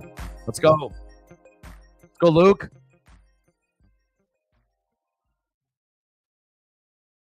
And Assad for the Cubs has just been playing magnificent today. Got to give him the proper kudos and the proper love. Javier Assad had a 1-0 record going in, and ERA of 1, 4.2 innings pitched, 2 hits, no earned runs, no walks, 5 Ks with an ERA of 1.15. Anytime you go against a pitcher like that, it's definitely tough to be able to come back from. Let's go Mariners.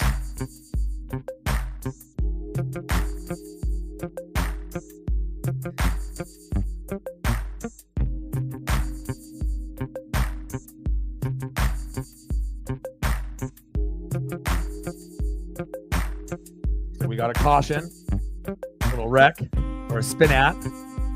Bottom of the 5th, 3-0 Chicago. Runner at second, 2 outs, 0-2 pitch to Luke Raley. Yeah, I like your excitement about things, you know, that passion and excitement that you have for things, especially when we go through ups and downs. We have to feed off good positivity, you know, whether that ends up being, you know, a show that I've watched 1,000 times, but just having that comfort, you know. And sometimes for me, I have to be in the right mood to start a new show. Like sometimes when it's late at night and it's just me and Paisley and we're just snugging and just like relaxing, sometimes I just go back to like some of the old vintage cartoons from like the 80s and 90s because it gives my soul that comfort. You know, sometimes I have to be in the right mindset to want to start something new, but I'm ready today to start Fallout. Bottom of the 5th, 3-0 Cubbies. 1-2 pitch from Assad. Line drive.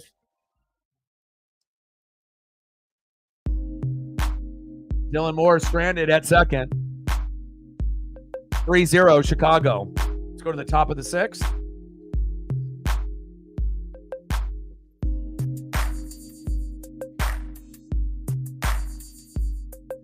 Leading off for the Cubs in the top of the 6th, 0 for 2 with a K. Third baseman, Christopher Morel. Got some good defensive swagger at third base. Had some really good plays on defense yesterday. Batting second, 1 for 2 with a run. Shortstop, Dansby Swanson. And batting third with home runs in back-to-back games, 2 for 2 with a run and 2 RBIs, a 2-run homer just recently. First baseman, Michael Busch.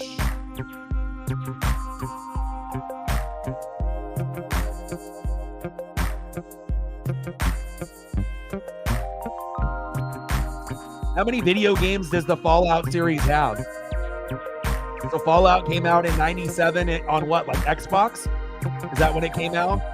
And then it's been on multiple platforms, Xbox 360, Xbox, and then, you know, PC and all that.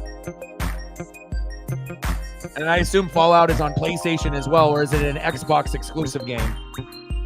PC? Okay. Trying to think back of like the timeline of when the actual systems came out back in the day. I miss playing video games on the PC. Like trying to remember what I ended up playing back in the day, like not necessarily like Duke Nukem, but there was a few shooters, more than just Doom. And then I got into Max Payne. I love playing Max Payne on the PC. That one drew me in.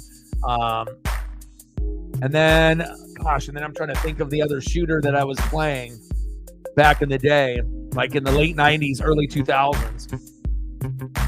It'll come to me. Top of the 6th, 3-0 Cubbies. Christopher Morel behind in the count, 0-2. Come on, Louise, let's go, baby. 5 innings pitched, 6 hits, 2 earned runs, no walks, 7 Ks for Castillo.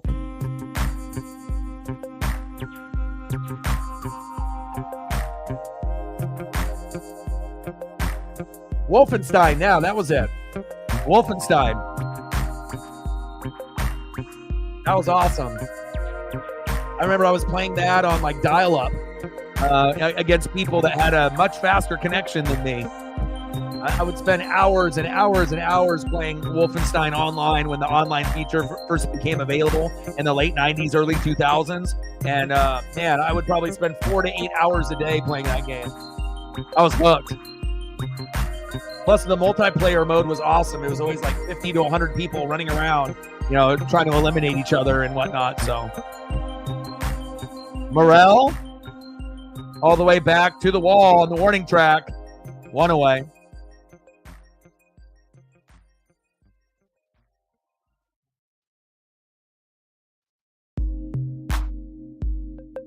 Next up for the Cubs, shortstop, Dansby Swanson. 1 for 2 with a run, and let's keep it that way. You have all the Doom and Wolfenstein's nice. Doom and Duke Nukem and Wolfenstein. I really liked Max Payne. But like I said, I only had about 3 or 4 games that I was like super hooked on, and I was still doing PlayStation 2, but it was just kind of nice to be able to, if you had a good, PC screen, and, a good graphics card, which I had a pretty good one back then, and then eventually went from dial up to, the next elevation. So back in the day, top of the 6th, 3-0 Chicago. 1 away, 1-2 pitch to Dansby Swanson.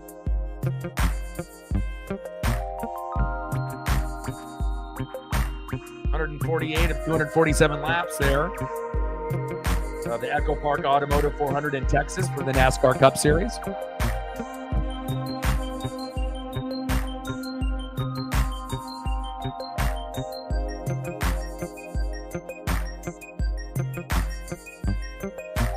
Pitch on the corner, outside of the zone, 2-2 count. Come on, Luis.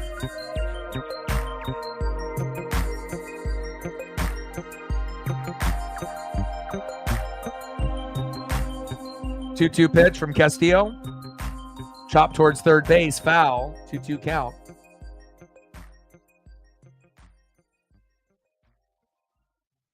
We need a miracle.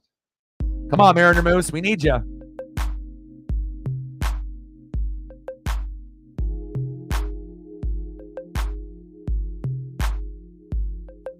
Two-two pitch, got him.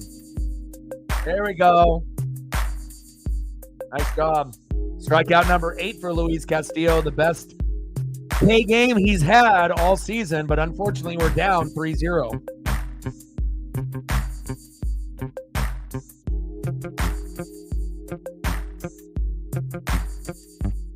Season high, 8 Ks. Let's make it 9, baby. Pitches outside, 1-0 count.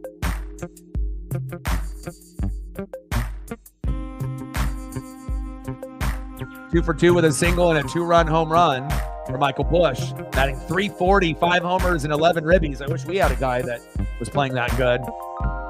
We got Rojas and Ty France, but we need more than those 2 guys. Homered in his 4th straight game, Michael Busch. He's on fire.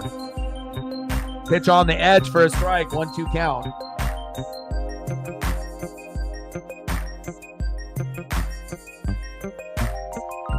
Don't give up another homer to Busch. We could really use a Michael Busch on Seattle, I tell you. 1-2 pitch to Busch. Got him! There we go. Season high 9 Ks for Luis Castillo. There we go. Way to bring that electricity. Now we just need the bats to lighten up. Let's go. Wake up, bats. We need you.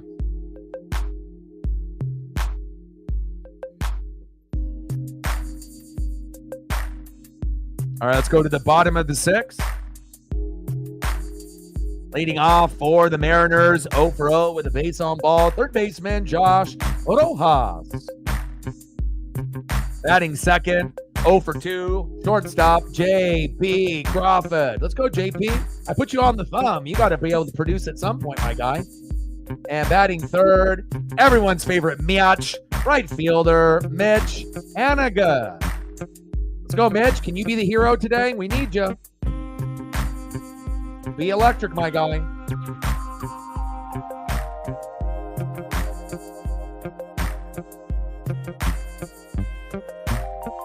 And I appreciate you liking and sharing the stream, Megan. Thank you so much. every, like and share, everything matters. So I appreciate that. Shout out to Matt and Megan for helping out with those 2 categories.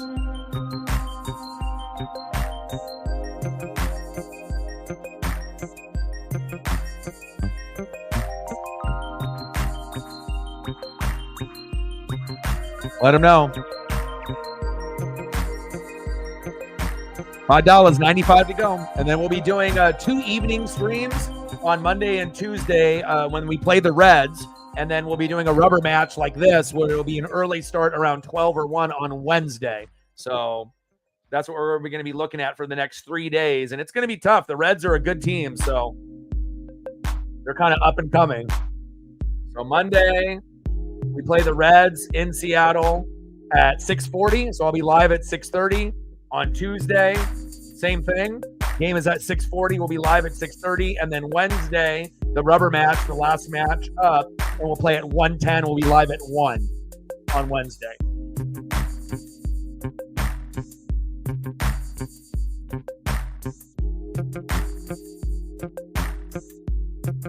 Oh, no worries. You always go above and beyond whenever you can. I appreciate you. Most of the time, as long as we're not at a goose egg, some people would think, being at 1 or 2 compared to being at 0, but just the simple fact of being at a 1 or a 2 or a 5 or a 10 is a hell of a lot better than a 0, especially with all the hard work that's being put in. And then there's going to be days that we're going to, be at 20, 50, 100, 200, 300, 500. So,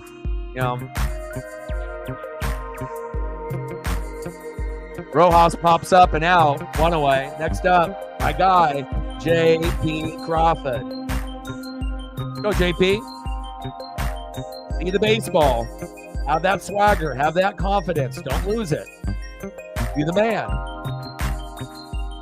Bring that electricity, my guy.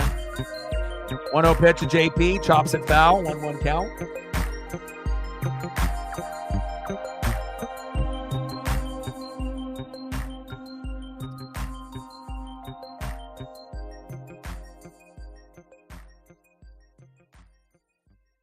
There we go, JP.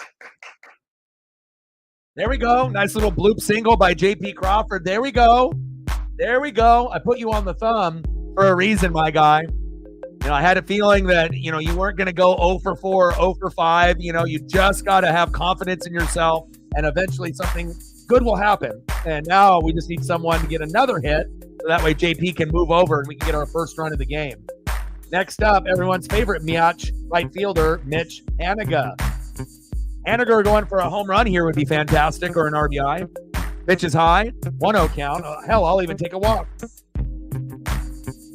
A hit by a pitch, whatever.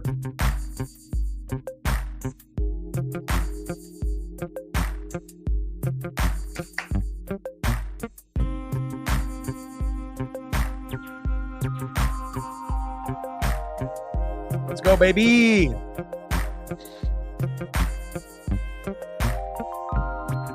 Bottom of the 6th, 3-0 Cubbies. 8-6 record for Chicago, 3-5 record away. Mariners, 6-9 record with a 4-5 home record. We need to be much better than this. 1-0 pitch from Assad. In the zone for a strike, 1-1 count. Get your coffee. Coffee actually sounds really good right now. I don't really drink too much coffee. Usually it'll be an energy drink or coffee, but coffee actually kind of sounds really good. 1-1 pitch. Pitch is inside. 2-1 count. Let's go, baby. We need you, Haniger. Go, Mitch. Bring that electricity, my guy. We need it. Stop the bleeding. Just get on the board.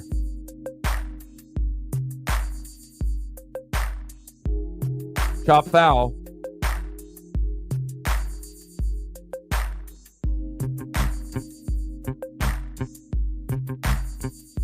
Shout out to all the people watching on Twitter/X as well as YouTube. Love you. Appreciate you. Let's take a look to see where we're at with the likes. We want to try to get we're out behind the 8 ball on that. So we got 15 people watching on the YouTube and about 17, 18 watching on the Twitter/X. If you haven't smashed the like button just yet, we need 2 more people to do it that are in the room now to get to 10. So if you haven't smashed the like button just yet, please do. And hopefully one day the Twitter X side will have a button for them to do it on their end.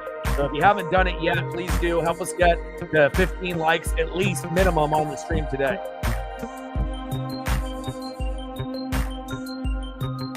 And making sure you're keeping up on that as well. So that way we can get a couple of those people that haven't done it yet. It takes 1 second to do it. And then we can get to 10 and then hopefully 15, depending on if we get a spike of viewership before the game ends, maybe 20. But at this point, if we can just get to 15, I would say that would be a pretty good goal. 20 should be the goal on every stream to try to get to that point, but depends on how many people are watching. Bottom of the 6th, 3-0 Chicago. Runner at first, 1 out, 3-2 count. Assad on the mound. Haniger in the box.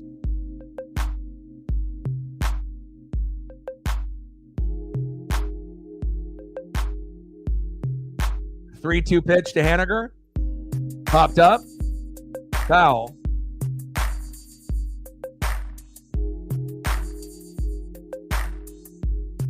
Let's go, Miach.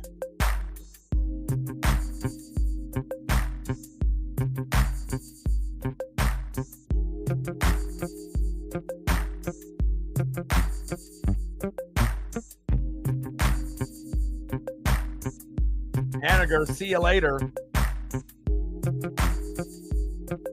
2 more people. We need 2 more people to smash that like button.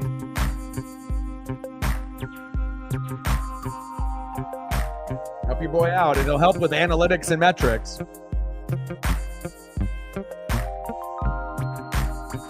2 away.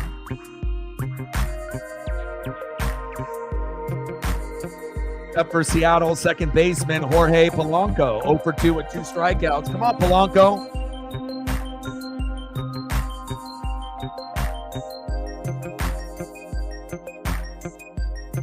There we go. There we go. Polanco, back, gone.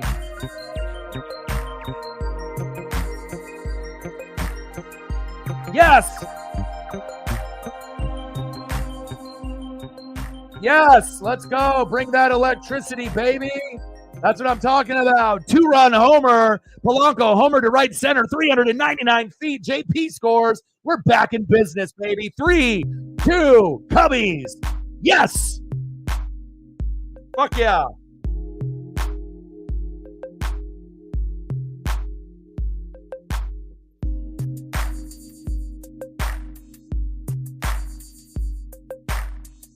Fuck yeah.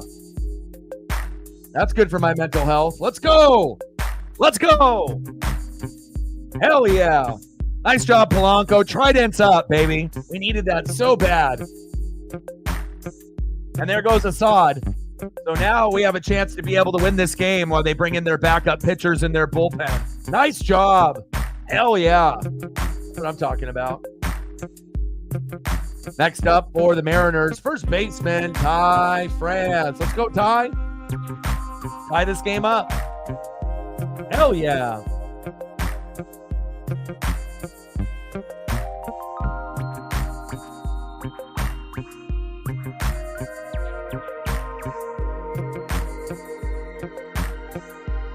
One more person to smash the like button, and then, there we go. Appreciate you, whoever that was, those last 2 people. We're at 10. Now we got 10 more to go to get to 20. Appreciate y'all. There we go. Good stuff. See who the Cubs are bringing in relief. Almonte. Yeah, they're bringing Almonte in. Yancey, former Dodger.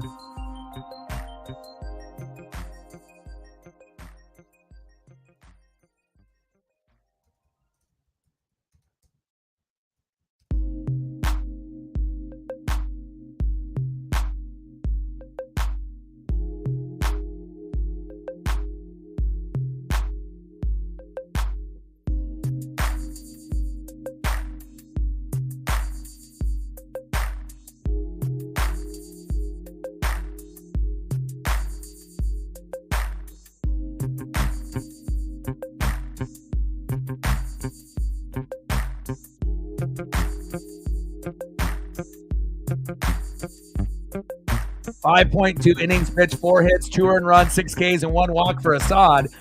I like it, baby. Mincy is in. Hopefully we can rough him up. Go Ty. God, I wish we could actually get hits and runs before, the game is almost over, but I guess that's part of the drama of being a Mariner fan. Pitches inside, 2-0 count. 3-2 Cubbies. We actually have a chance now. Let's go. Much better than being down 3-0. Go Ty.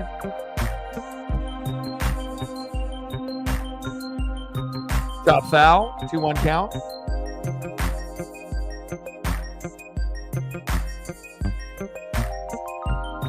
We got about 100 laps to go on the Echo Park Automotive 400 for NASCAR Cup Series in Texas. Let's go. Pitch is high in the zone. 3-1 count. Take the walk, Ty.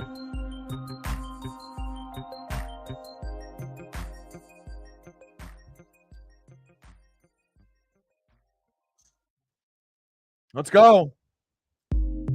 Big swing and a miss. Foul tip. 3-2 count.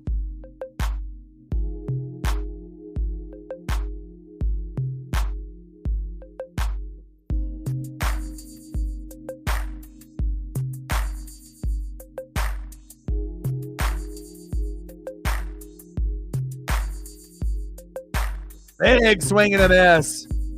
Got him. Hey, it retires the side, but the damage was done. We'll take it. We're down 3-2. That's a hell of a lot better than being down 3-0 and having no hope. There we go. Let's go to the top of the 7th. See what the Cubs are working with here.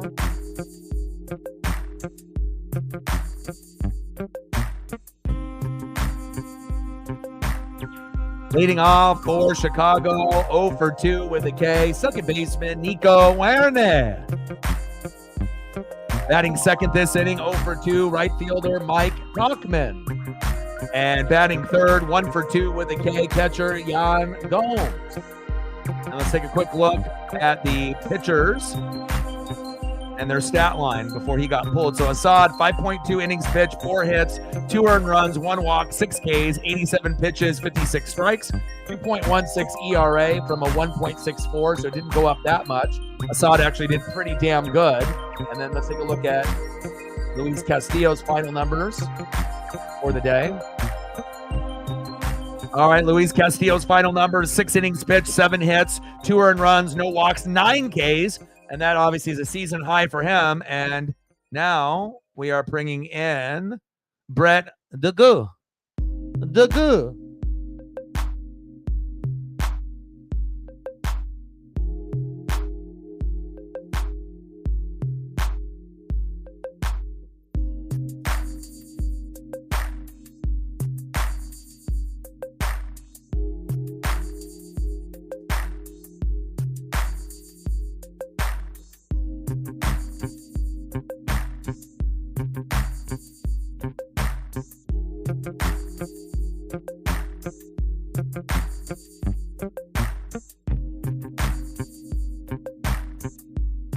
Oh, no worries. Right when you ended up getting coffee, we hit a 2-run homer. So instead of being down 3-0, we're back in at 3-2. So you're a nice little good luck charm.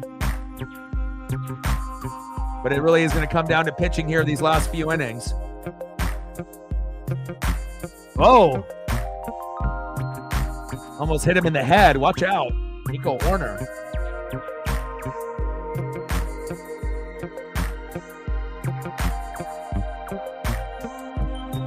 And hopefully we can get to the 15 likes number. I think we just hit 10, so we can get 5 more to get to 15. And then once we hit that, if we can get to 20, that would be ideal. Shout out to all the people watching on Twitter/X as well as YouTube. We have a game now. Cubs 3, Mariners 2. Who's going to win this 3-game series? Mariners won the first game 4-2. Cubs won last night 4-1. Now we got a 3-2 game. Anybody's game here. Let's go. And we got less than 100 laps left in the NASCAR Cup race in Texas. It's a good day. Weather's great. 70 degrees with a breeze. Me and Paisley will go on a walk here after this is done. Then I get a chance to watch some Fallout and Sons of Anarchy. It's going to be a great Sunday. Nico Werner, 163 average, no homers, one ribby. Hit over Polanco's head. Nice hit by Nico.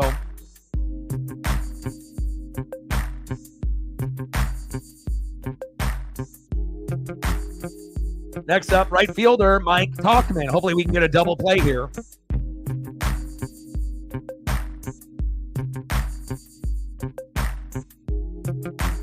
Lauren in the building. What's good? How are you?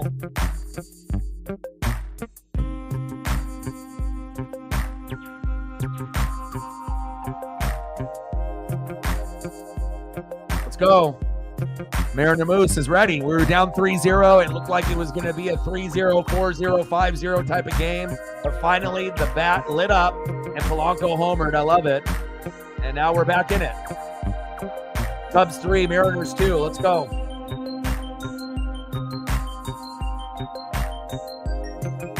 Working to support the wifey and the chitlins and the family. Being a good Faja. Well, hopefully work is pretty easy. Are you on a lunch break right now? And with all things considered, we don't have Julio playing. So without Julio playing, you know, having a day off, he's not injured, because we're going to try to rest him up for the Reds in a 3-game set. That's going to be difficult. We thought this Cubs series was going to be difficult. The Reds is even going to be more difficult than the Cubs series, in my opinion. So I hope we don't get swept by them, and hopefully we can hit that 7 to 10 hits, 5 runs in at least 2 out of the 3 games to give us a chance. L.A. De La Cruz and company, they're fun to watch. Oh, Demo diving in foul territory and just missed. Lauren, have you seen any of the highlights? Dominic Canzone ran into the wall and fucked up his shoulder. I don't know if he'll be on the IL, the injured list for 10 or 15 games, but it didn't look good. He was on the ground, writhing in pain, and then had the trainer, you know, trying to rub the shoulder. You know, I'm not sure if it's a clavicle, an AC joint, a shoulder sprain, you know, or something of that nature, but hopefully he's okay.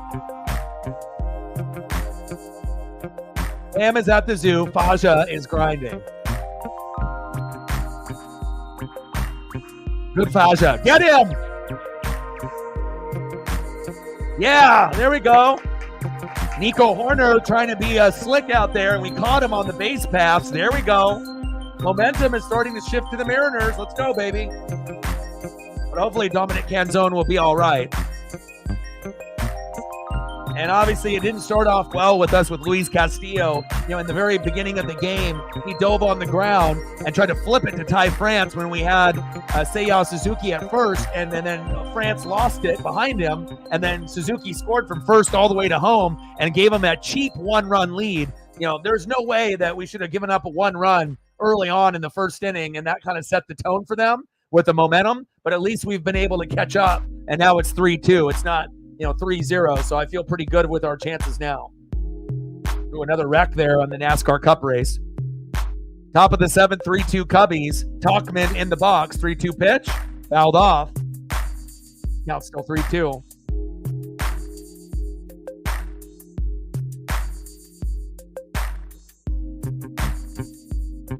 I like this photo of Tauchman. You don't see too many photos of left-handed batters with this camera angle. Very cool. Big swing and a miss. Got him. Sit down, Tauchman. Next up, catcher Yan Gomes. I know we can strike him out. Let's go. Let's end this inning. And let's get to the bottom of the 7th, baby. Next up, catcher Yan Gomes. He always chases, so we should be able to bait him here. St. Louis 31, San Antonio 24.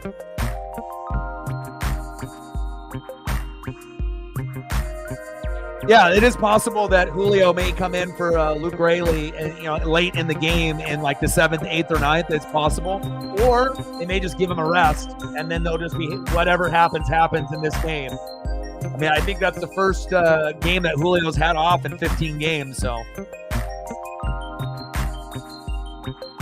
Pitches outside, 1-1 count.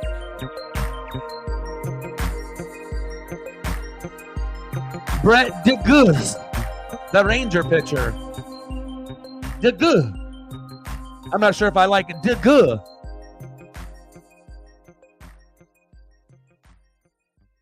Polanco, get him. There we go. Yan Gomes is slow as hell. Brett did good. Brett, D-E space G-E-U-S. I don't have a whole lot of confidence in him, but, I mean, at least it wasn't like Saucedo or someone else coming in and just, giving up 2 or 3 homers, and then all of a sudden we lost the game again. All right, we're going to the bottom of the 7th, baby.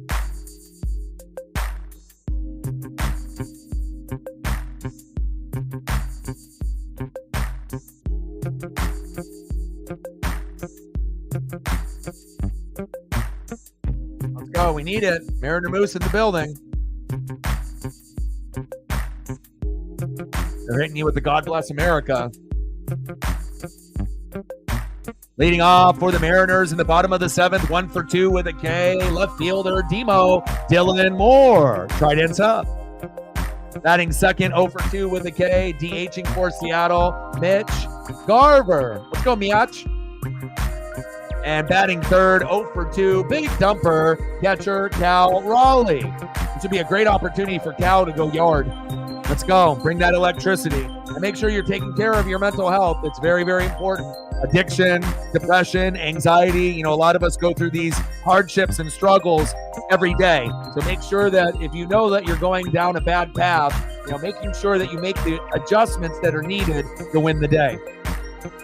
Let's go.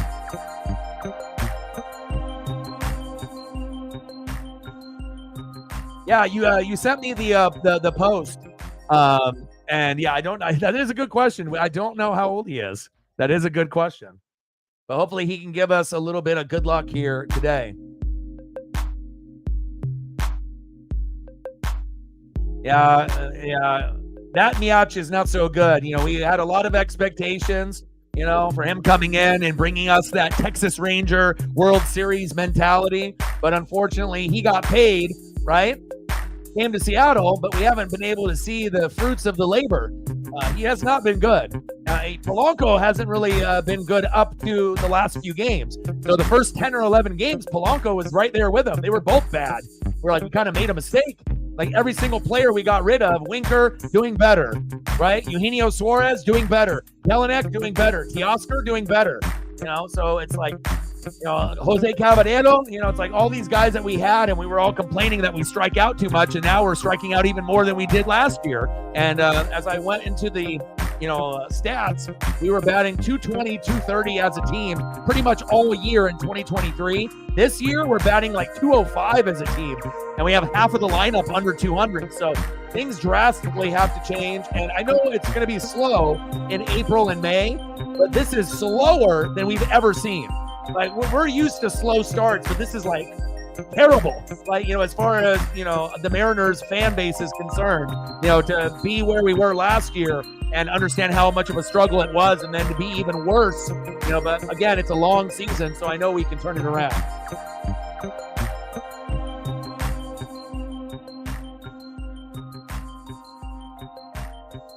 Seth in the building. What's good? I love the Orioles, man. They're fun to watch. I wouldn't be surprised if Adley Rutschman and company and Gunnar and the team, Holiday, if they can end up, getting that team, to an ALDS, ALCS, or a World Series this year, next year, or the following year. They're fun. The Rangers are great. Yankees are good with Juan Soto, and the Orioles are probably the best young up-and-coming team, not only in the American League, but you could say in the National League as well. Same thing with the Diamondbacks. He was born 13th of April, 1990. Lauren was close. You were close, Lauren. That was around the time when we had Ken Griffey Jr. and Ken Griffey Sr. on the same team with the back-to-back home runs, father and son. Bottom in the 7th, 3-2 Chicago. Dylan Moore in the box. Almonte on the mound. There we go. Hit by a pitch. Pulling a Ty France. We'll take that. As long as Demo isn't hurt. Yes. We'll take a cheap one. There we go. Demo is okay. He goes to first. Let's tie this game up or take the lead, baby. Next up, DHing for Seattle, Mitch Garver. Go, Mitch. Putting up 2 photos for you because you need it. Come on, baby. Time to get on the Mariner fan base good side. You know, you're striking out too much, you're popping up, you're grounding out. Do something positive, Garver.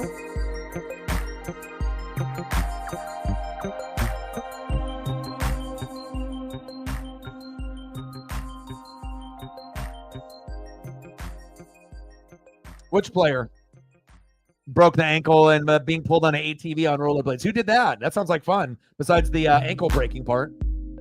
It sounds like me when we had snow in Oregon and I'd have a vehicle pull me on a snowboard, you know, down into the, side streets and whatnot, or finding different hills to go down instead of going to like Mount Hood or Mount Hood Meadows. You know, sometimes you would see people on skis and snowboards being towed by vehicles, you know, when we had massive snow, but we typically don't have snow like that once every 10 years where we get like 6 to 12 inches of snow here in Oregon. So, no, the Moose broke the ankle pulled by an ATV. What year was that? And he broke, and that was at the game where they were doing like something for the fans, and then he broke his ankle doing like a game or like an activity in front of the fans at the ballpark. Or was this the guy that was in the suit and he just broke his ankle not during game time, just like in his free time. 3-0 pitch is outside, walked him. There we go. Yeah, send it to me. I'd like to see it. There we go. Yeah, hey, Mitch Garver, he can't hit, but he can take a walk. We'll take that. There we go. We got 2 guys on, and this is a perfect opportunity. Demo is on, hit by a pitch. Garver is walked. Oh, baby, you know what it is. Big dumper. Cal Raleigh, can we get a 3-run jack right here?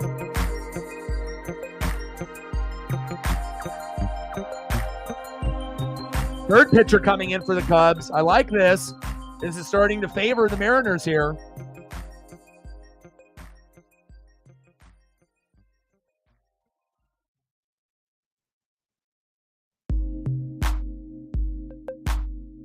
I need this. Back, gone. Then we take a 5-3 lead. And then if that happens, then we're going to hit our magic numbers. We would be at, 5 runs? And then that would put us at, 5 hits? We'd still need a few more, but at that point, we probably would get a couple more in the 8th and the 9th if Cal homers here. Or we would get a few more this inning. So hopefully Cal goes yard and we can take the lead. Or a good RBI. So.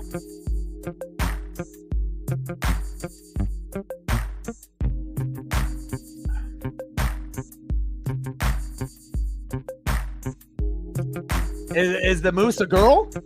You know, sometimes the mascots are girls. They're not necessarily all guys in sports.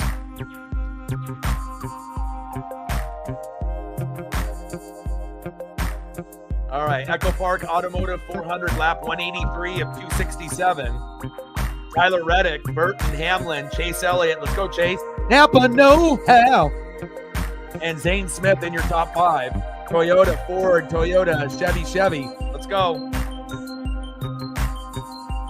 Oh, boy.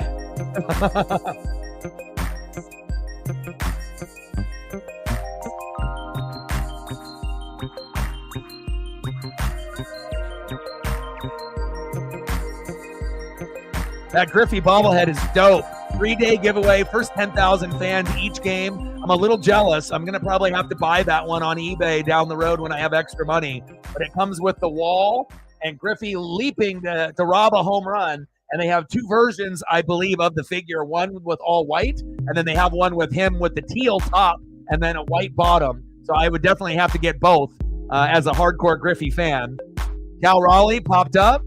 Center field. Bellinger. 1 away. They tagged up. There we go. Runners at first and third. Here we go. Next up, Luke Raley. This would be a good opportunity to put in Julio, but I think we're giving Julio the day off altogether. This would be a great time to put Julio in for 3 innings, 7th, 8th, and 9th, even if it was, obviously he'd have to go out to center field, but go Luke. 95 playoffs against the Yankees.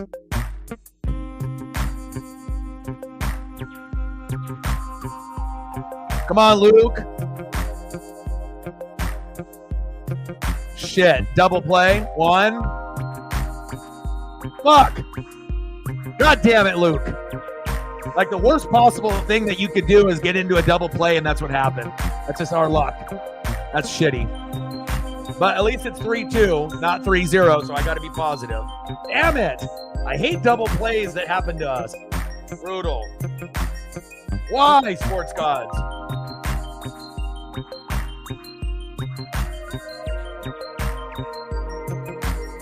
Mental health. Take care of it. Very, very important. I still believe we can come back and win this game. That hurt. Next up for the Cubs in the top of the 8th. Leading off for Chicago, 0 for 3 with 2 Ks, left fielder Ian Happ. Batting second, one of my favorite players on the team, 2 for 3 with a run and a K. Arguably the best player, not named Cody Bellinger or Michael Busch, Seiya Suzuki, as far as positional players. Their pitcher last night was amazing as well. Japan is on the map. And batting third, center fielder, 1 for 3 and a K, Cody Bellinger. All right, we got Gabe coming in. Get his ass out of there, and let's put in Gabe.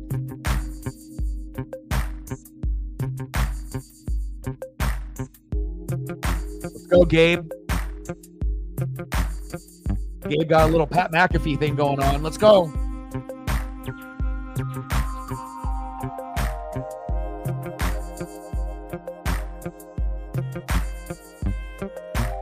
'95 American League Divisional Series between the Mariners and the Yankees. The Moose gained national attention when in the middle of the 5th inning in Game 4, he crashed into the outfield wall of the Kingdom while being towed on inline skates behind an ATV in the outfield. I think I do remember that, but I was 13 years old, so I'd have to see the footage again. I imagine Lauren or Megan, if they have that, I'll end up watching that.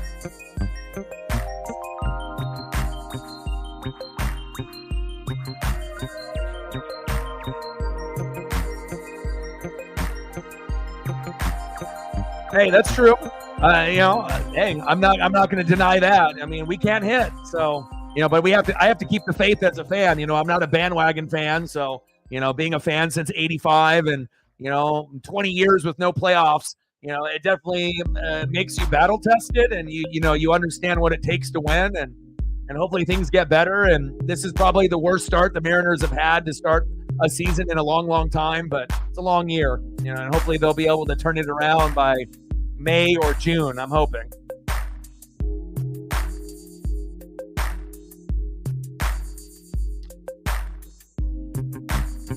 Top of the 8th, 3-2 Chicago. Ian Happ, 246 average, 0 homers, 8 ribbies so far in 2024. 1 pitch, 1-1 pitch from Spire. Big swing and a miss. 1-2 count. All right. And I'll be doing all 3 of those matchups as well. Trident sub. Okay, awesome. Thank you. I'll check that out. Pitch is outside. 2-2 count.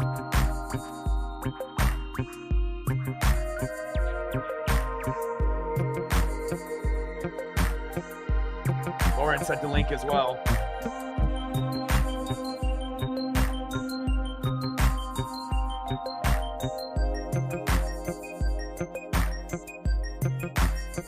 One away.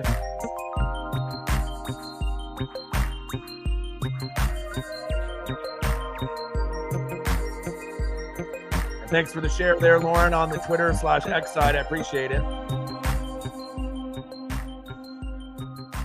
76 laps to go. You demand, Lauren. He said, acknowledge me, little Roman Reigns. Big swing and a miss. Seiya Suzuki, 2 for 3 with a double, single, and a run. So we need to Seiya Suzuki on Seattle.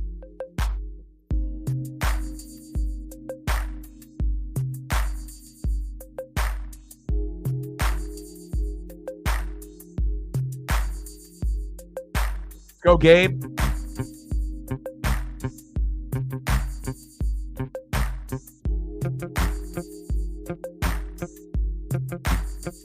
Top of the 8th, 3-2 Cubbies.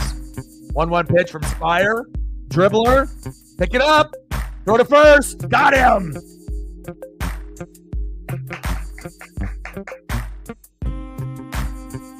Nice job, Rojas. Let's go. You away. Next up for the Cubbies, center fielder Cody Bellinger. 1 for 3 and a K so far today.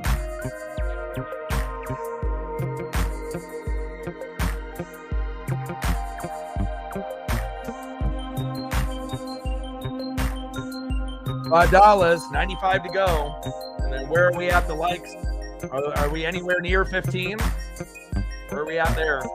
We're still at 10. We got 21 people watching on the YouTube side, 23 watching on the Twitter/X side. So if you are in the room on the YouTube side, smash the like button, help your boy out. Like I said, for us to be able to get to 15 or 20 likes, it may seem like it doesn't matter, but it really does. It'll help us out in the algorithm. And so half of the people that are in the room now still haven't done it. So if you can, I would greatly appreciate it. Rose in the building. What's good? Top of the 8th, 3-2 Cubbies. 2 outs. Spire on the mound. Cody Bellinger in the box.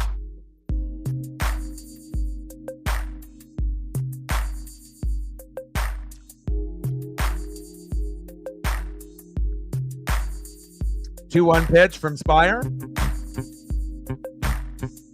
Big swing and a miss by Bellinger. 2-2 count.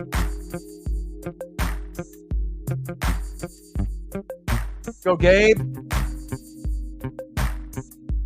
Bring that electricity, baby. 2-2 pitch from Spire. Chop foul.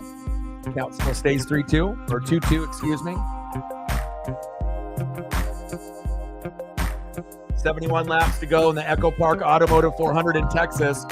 Reddick, Hamlin, Elliott, Byron, and Zane Smith round out for your top 5. 2-2 pitch from Spire. Popped up. That should be easy play here. There we go. There we go. Nice job, Gabe. Let's go to the bottom of the 8th. 3 up and 3 down. Next up for the Mariners, 0 for 1 with a base on ball. Third baseman, Josh Rojas. Move this guy to the leadoff hitter position. For a guy that's batting so well, hasn't played in the last couple games, he's batting .346. There is no reason for him to be batting 9th in the lineup when he's got the highest batting average on the team. Hello? Ty France is at .286, and he's number 2. .346, and you have him in the 9 hole. Come on, Scott Service, wake up. Batting second, shortstop, J.P. Crawford.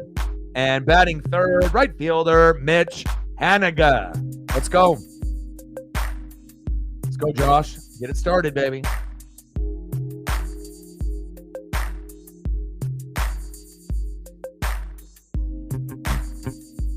Yeah. No blades on the ATV, though.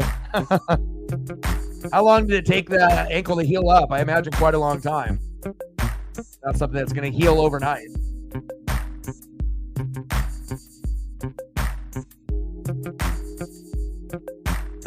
$68 laps to go. Reddick, Hamlin, Elliott, Byron, Zane Smith. Ty Gibbs in 6. He's up and coming. Gregson, Truex Jr., Ricky Stenhouse Jr., and Chris Buescher. Round off your top 10.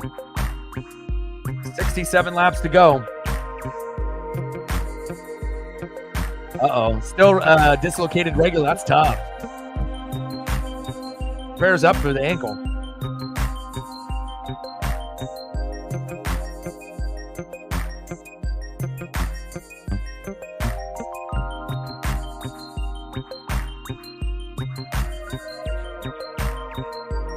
How's the weather in Australia right now? Weather good? Beautiful here in Oregon. 65, 70 degrees, all sun, a little bit of a breeze. 65 to 75 with a breeze and all sun is like my ideal temperature.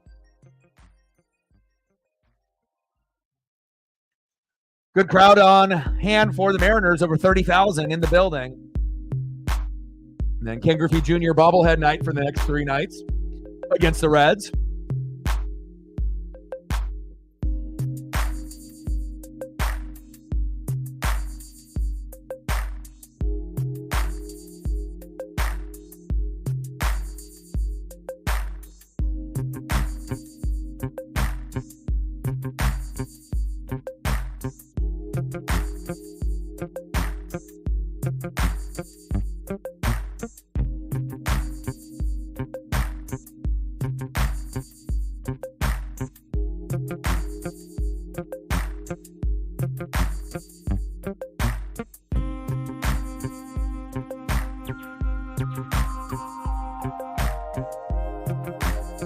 3-1 count.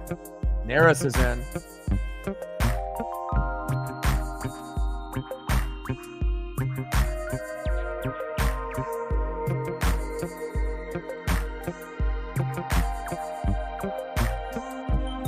All four. I'll take that. Let's go. Tying run aboard. Let's go. JP Crawford is up. Let's get up. Let's go. And here's the bobbleheads that they're going to be doing for the next 3 days. I think the white one will be the normal one, and then that teal one might be the rare one, or one that they do on the opposite day. I'm not sure if they're going to be doing like the white on Monday, the teal on Tuesday, and the white on Wednesday, or if it's just like you end up getting the teal as the rare one. But I need those. It comes with the wall and him robbing a home run. Super dope. I already got a few, game issued, Mariner bobbles of Ken Griffey Jr., but those ones are incredible. I need those, both of them too. 77 Maui, 60.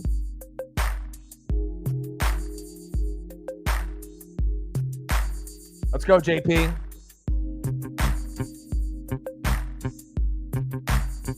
Pitch is outside, 2-0 count. Take the walk if needed. Let's go, baby. I believe in you. Let's go. I put you on the thumb for a reason. Let's get it, baby. Pitching coach coming out for the Cubbies. They feel the game slipping away a little bit.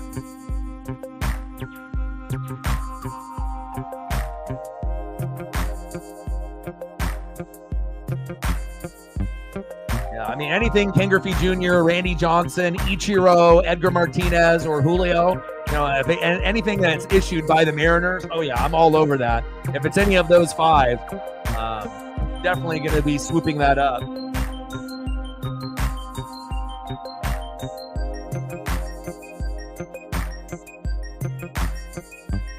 Bottom of the 8th, 3-2 Cubbies over the Mariners. Runner at first with a walk. Neris on the mound. JP Crawford 1 for 3 in the box. 2-0 count to JP. Let's go, JP. Let's go, baby. Pitch right down the middle. He takes a strike looking. 2-1 count. Be patient, JP.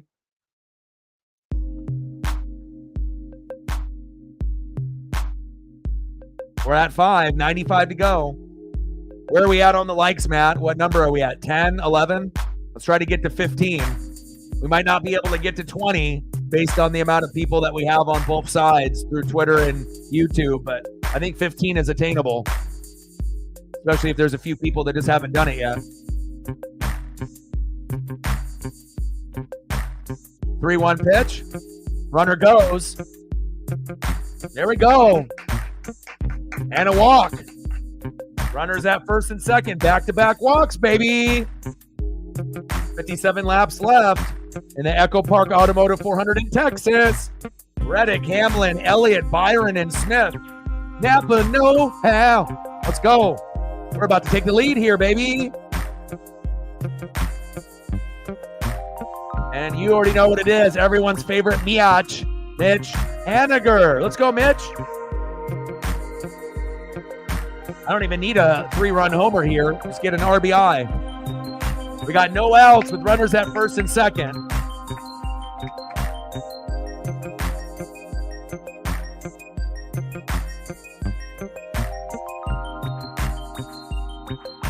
Big swing and a miss. 1-1 count. Come on, Mariners. Believe.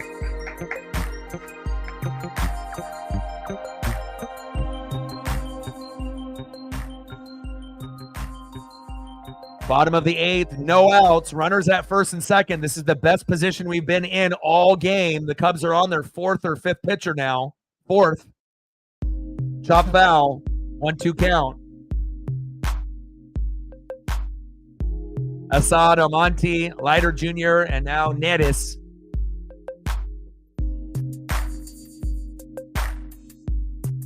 go, Mitch.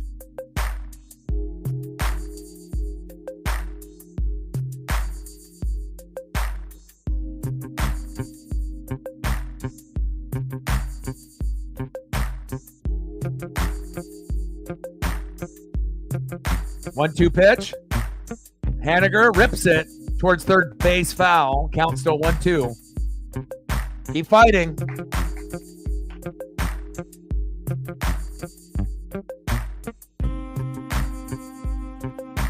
This baseball matchup in the NASCAR Cup Series race just about coming to an end here very shortly within the next 20, 25 minutes here. 1-2 pitch. Haniger rips it foul towards third base. Nice souvenir for a fan.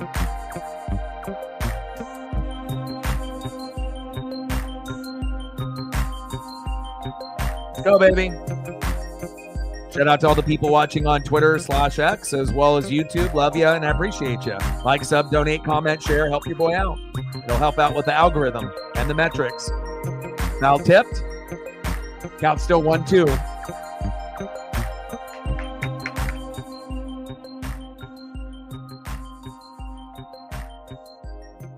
Let's go, Miach.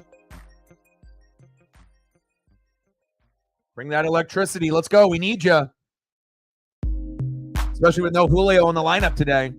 Pop foul. Man, Mitch is grinding. He's already on his 7th pitch. 8 now. Damn it, Mitch.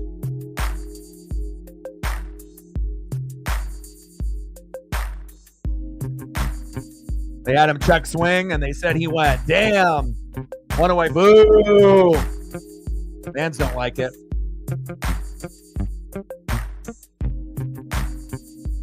Next up for the Mariners, second baseman, 1 for 3 with a run, 2 RBIs and 2 Ks. Hit a 2-run jack to give us a little bit of life. Jorge Polanco. Let's go, Jorge.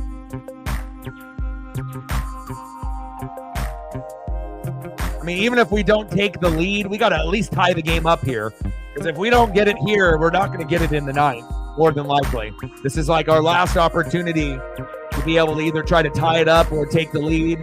Not saying that it's impossible and we're not going to get anything in the 9th, but it'll be pretty deflating to have 2 guys on with no outs and then you're down by a run and you can't even get a run to go in. So we hopefully can do that.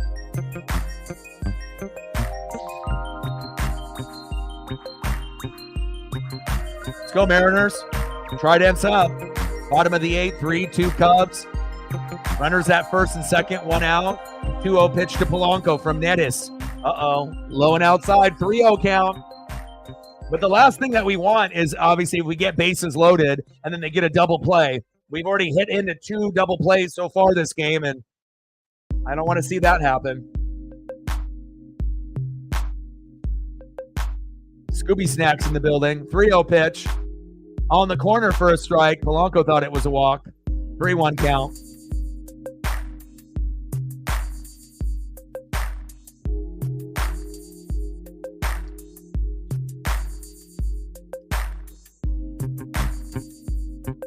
Yeah.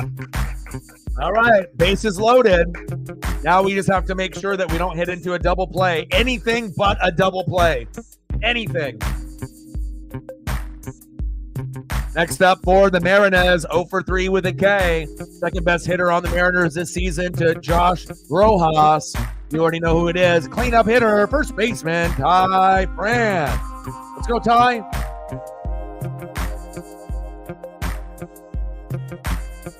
We need you, bud. Takes a first pitch strike looking. 0-1 count.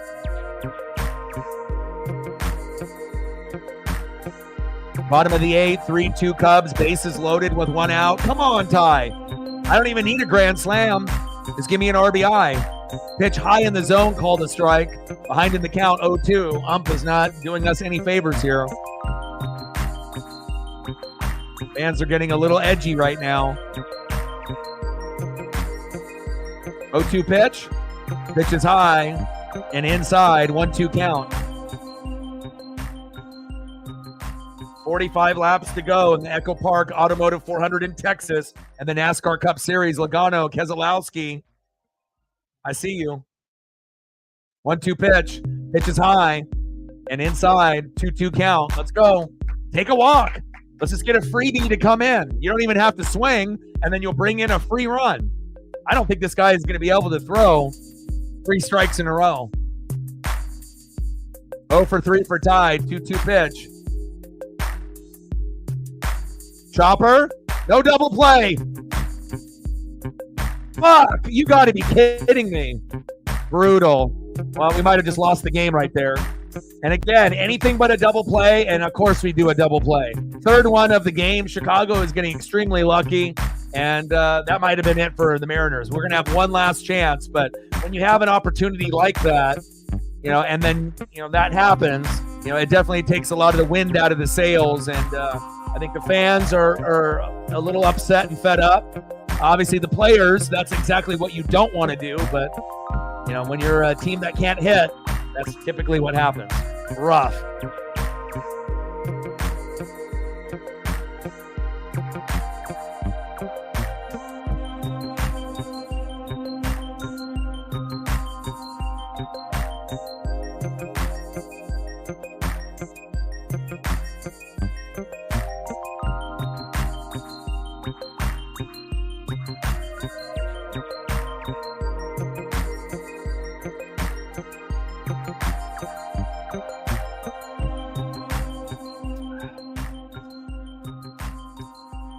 All right, due up for the Cubbies here in the top of the ninth.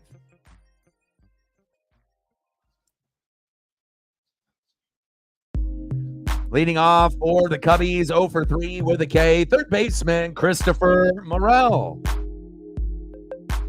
Batting second, playing shortstop for Chicago, Dansby Swanson.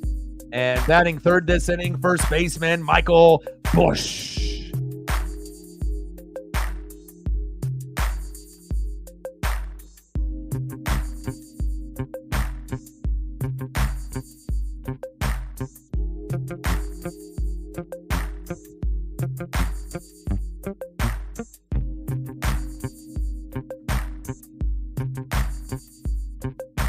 France was decent, in Julio's rookie year in 2022 when they both made the All-Star team, but then he kind of got out of shape and he didn't really see the baseball very well, and it was bad last year. And even though Ty fucked up there, he's our second best hitter, based on all the bad hitters that we have on our team. So we're not going to be getting rid of Ty anytime soon. He's batting 280. We have half of the lineup batting under 200, and our best hitter is in the 9 spot with Rojas batting 346. So a lot of people are frustrated with Ty, but, again, we don't have any other options. Again, it seems like anytime we end up letting a player go, they'll do better once they leave Seattle. So top of the ninth, 3-2 Cubbies. 0-1 pitch. Pitch is outside. 1-1 count. Thornton in the game. Come on, Thornton.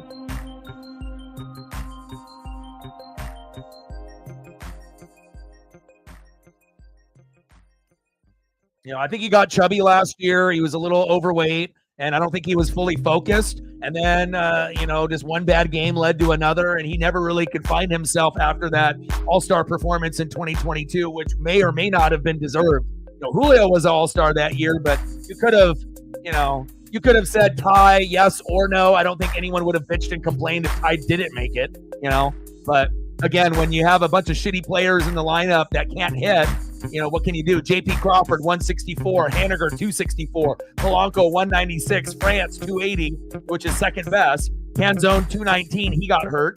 Dylan Moore, 179. Garver, 159. Raleigh, 178. Rayleigh, 130. And then Rojas in the 9-hole with a 346. So it shows you Scott Service isn't the brightest guy, especially if your 9-hole hitter is your number one guy. Move him to the 1 slot. I know JP is normally the 1, but if you got a guy that's batting 346, that can help the rest of the top of the guys in the order. There's no point in keeping him at the 9-hole when we can't even get to that point. So,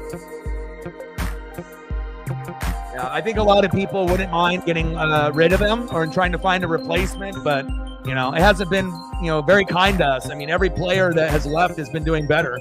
Kalanick is doing great for the Braves. Great team, though. Teoscar's doing great for the Dodgers. Great team. Great supporting cast. Even Eugenio Suarez is doing great playing with Corbin Carroll and the Diamondbacks. So all three players went to teams that are better than Seattle, and they got a better supporting cast around. So less pressure on them, to be the guy in Seattle. And obviously their play is showing that they can do it somewhere other than Seattle. Top of the ninth, 3-2 Chicago. Pitches high in the zone. 2-1 count.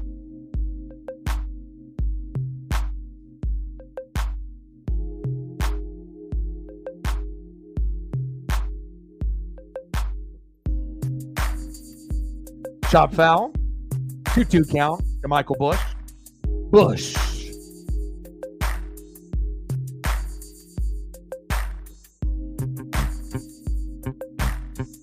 Yeah, I mean, 280 is not a real average, but compared to guys that are batting 180 and 150, it's a little bit better than those guys. So, obviously it's not good or great, but it's better than everyone else. So when your team isn't doing good, it is what it is.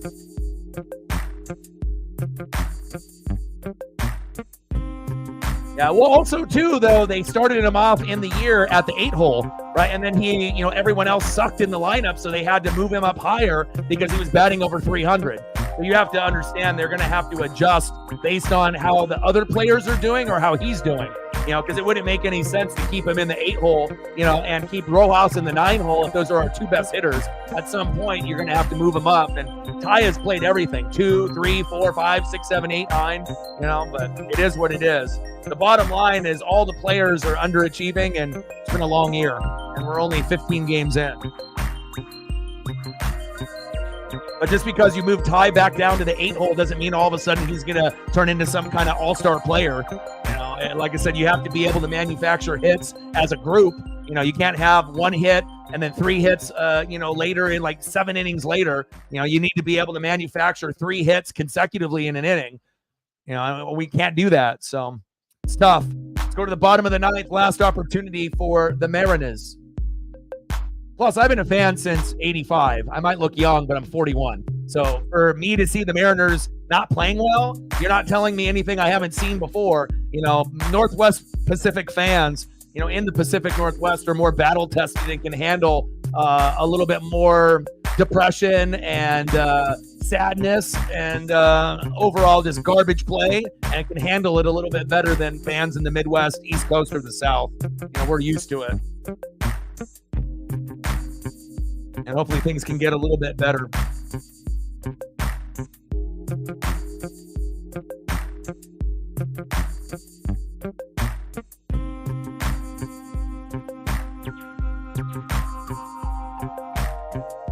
Yeah, so you're just shitting on him because you're losing money on a bet. You got no affiliation with the Mariners. You're just mad because you're not winning your parlay. And obviously hitting into double plays is what we do. I think that's the third one that we've done today.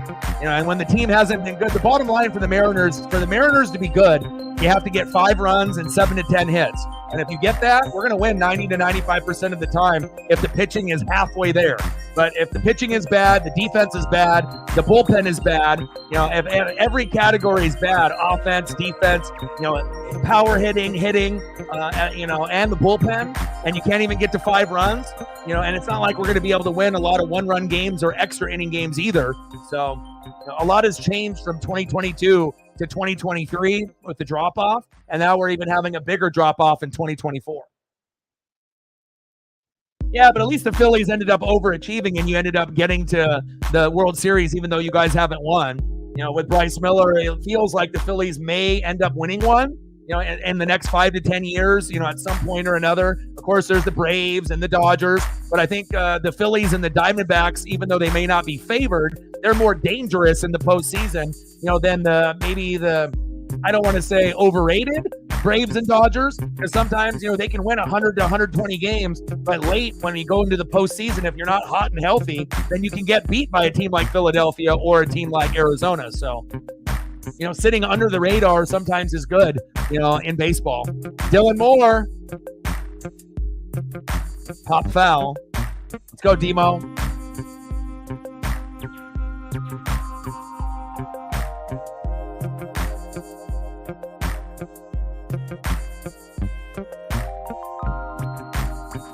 Yeah, but I watch every game. You know what I mean? You might watch games, but I'm watching every game.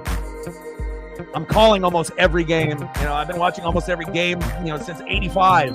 I'm 41. So 20 years of no playoffs. I know what it's like to suck for a long time. One away. Next up, Mitch Garver. And at least you guys have had a World Series, win with Ryan Howard, and then obviously you got there with Bryce. So, Philadelphia sports may let you down from time to time with Jalen Hurts and the rest of the squad, but at least that when you lose and the team is good, at least you're getting to the big game. You're either getting to the World Series, you're getting to the Super Bowl. Yeah, it might not turn out the way that you want, but at least you're getting there.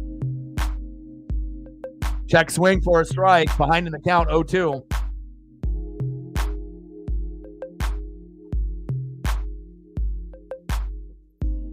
And it's like we have some of the best players that have ever put on cleats, Griffey, Randy Johnson, Edgar Martinez, Ichiro. But again, we haven't really had all of them play together at the same time. Ichiro's rookie year was special, but then we lost to the Yankees. It's like it doesn't matter if you win 110, 115, 120. Like I said, coaching is everything. You got to have a good manager. You got to be able to make the right decisions at the right time, not keeping a pitcher in too long. And obviously, sometimes it's going to come together and, not making the playoffs for 20 years, and it took a Cal Raleigh homer to get us in. So we did overachieve and beat the Blue Jays. Should have, maybe competed a little bit better against the Astros, had a chance. But when you're an idiot and you put in Robbie Ray and knowing that he hasn't been good, and then you throw to one of their, heavy home run hitters in Yordan Alvarez, then that's it. So, when you're a small market team like Seattle, it's going to take a lot for us to get good. And then let alone, it's not going to be like these bigger market teams where they make the playoffs 2, 3, 4, 5 years in a row. For Seattle, it's like make the playoffs and then maybe not make the playoffs for a couple years and then make the playoffs again. But until Julio ends up playing like a top 5 player and the pitching staff gets better and have more consistency, we're never going to make the playoffs like 3 years in a row until things improve drastically. And they may or may not. 2-1 pitch to Cal. On the corner for a strike, 2-2.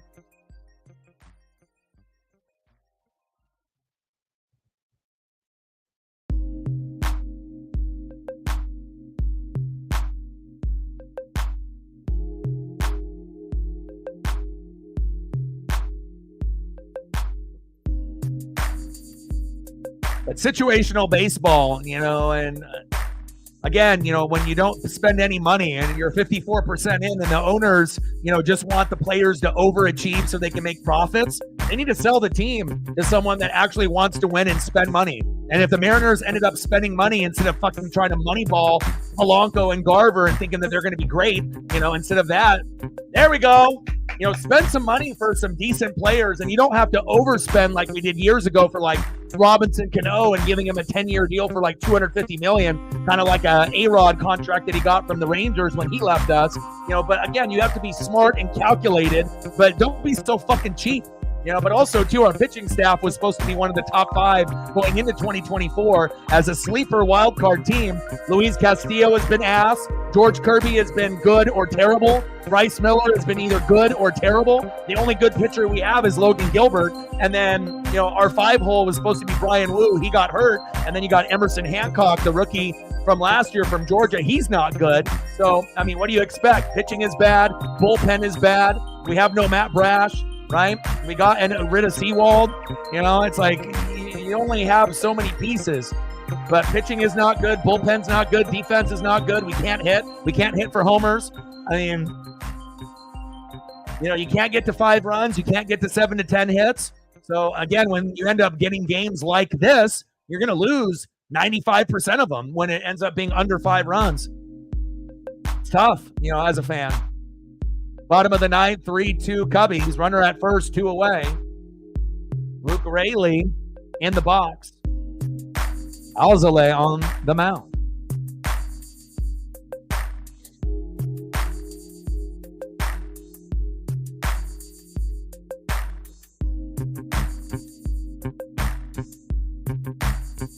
Throw to first.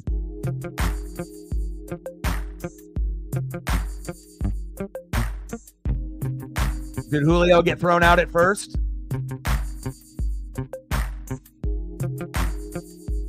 That was close.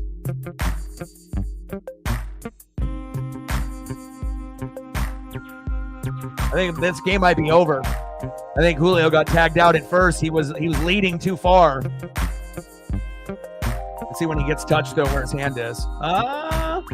It's hard to with that angle with the actual mitt touching his body. I mean, the mitt is close to his body, but does it actually touch him? By the time it touches him, his fingers might have gotten to first. Oh, the division is terrible. I mean, the Astros and the Mariners have been terrible this year, but at some point, they're going to both heat up. The Rangers are good. Yankees are good this year with Soto. Orioles are, a World Series, caliber team that you would assume at some point in the next 3 to 5 years, and it could be this year, maybe they overachieve if the pitching and the young hitters can bring it together. And then obviously on the National League side, everyone will, talk about the Dodgers and the Braves, but I would never sleep on the Phillies and the Diamondbacks, regardless of what their record is early. If those teams make the playoffs, the Diamondbacks and the Phillies can hang with the Braves and the Dodgers. And there's not very many teams that you could say in the National League or the American League that could do that, besides maybe Texas or New York or maybe Baltimore if they're hot. Yeah. Well, Guardians just lost Bieber, so that's going to be a big hit for them. But Rangers will win the division 100%. We just have to hope that the Astros still stay shitty like us, but we get a little bit hotter than them, and then we make a run for a wild card spot. Not saying that we are, but if we can get second place in the division, and Julio gets thrown out at first and the game is over. Big win for the Cubs. And we got 22 laps left in the Echo Park Automotive 400. Hamlin, Elliott, Reddick, Keselowski, and Chastain. Let's go, Chase. All right, I got to end up watching the end of the NASCAR Cup race. Shout out to the Cubbies, GG. They had a good game, good strategy against us. Mariners have not been good this year, and now we have a 3-game set against the Cincinnati Reds and LA de la Cruz. Hopefully we don't get swept, but we'll be streaming Monday, 6:30, Tuesday, 6:30 Pacific, and then Wednesday at 1 for the rubber match.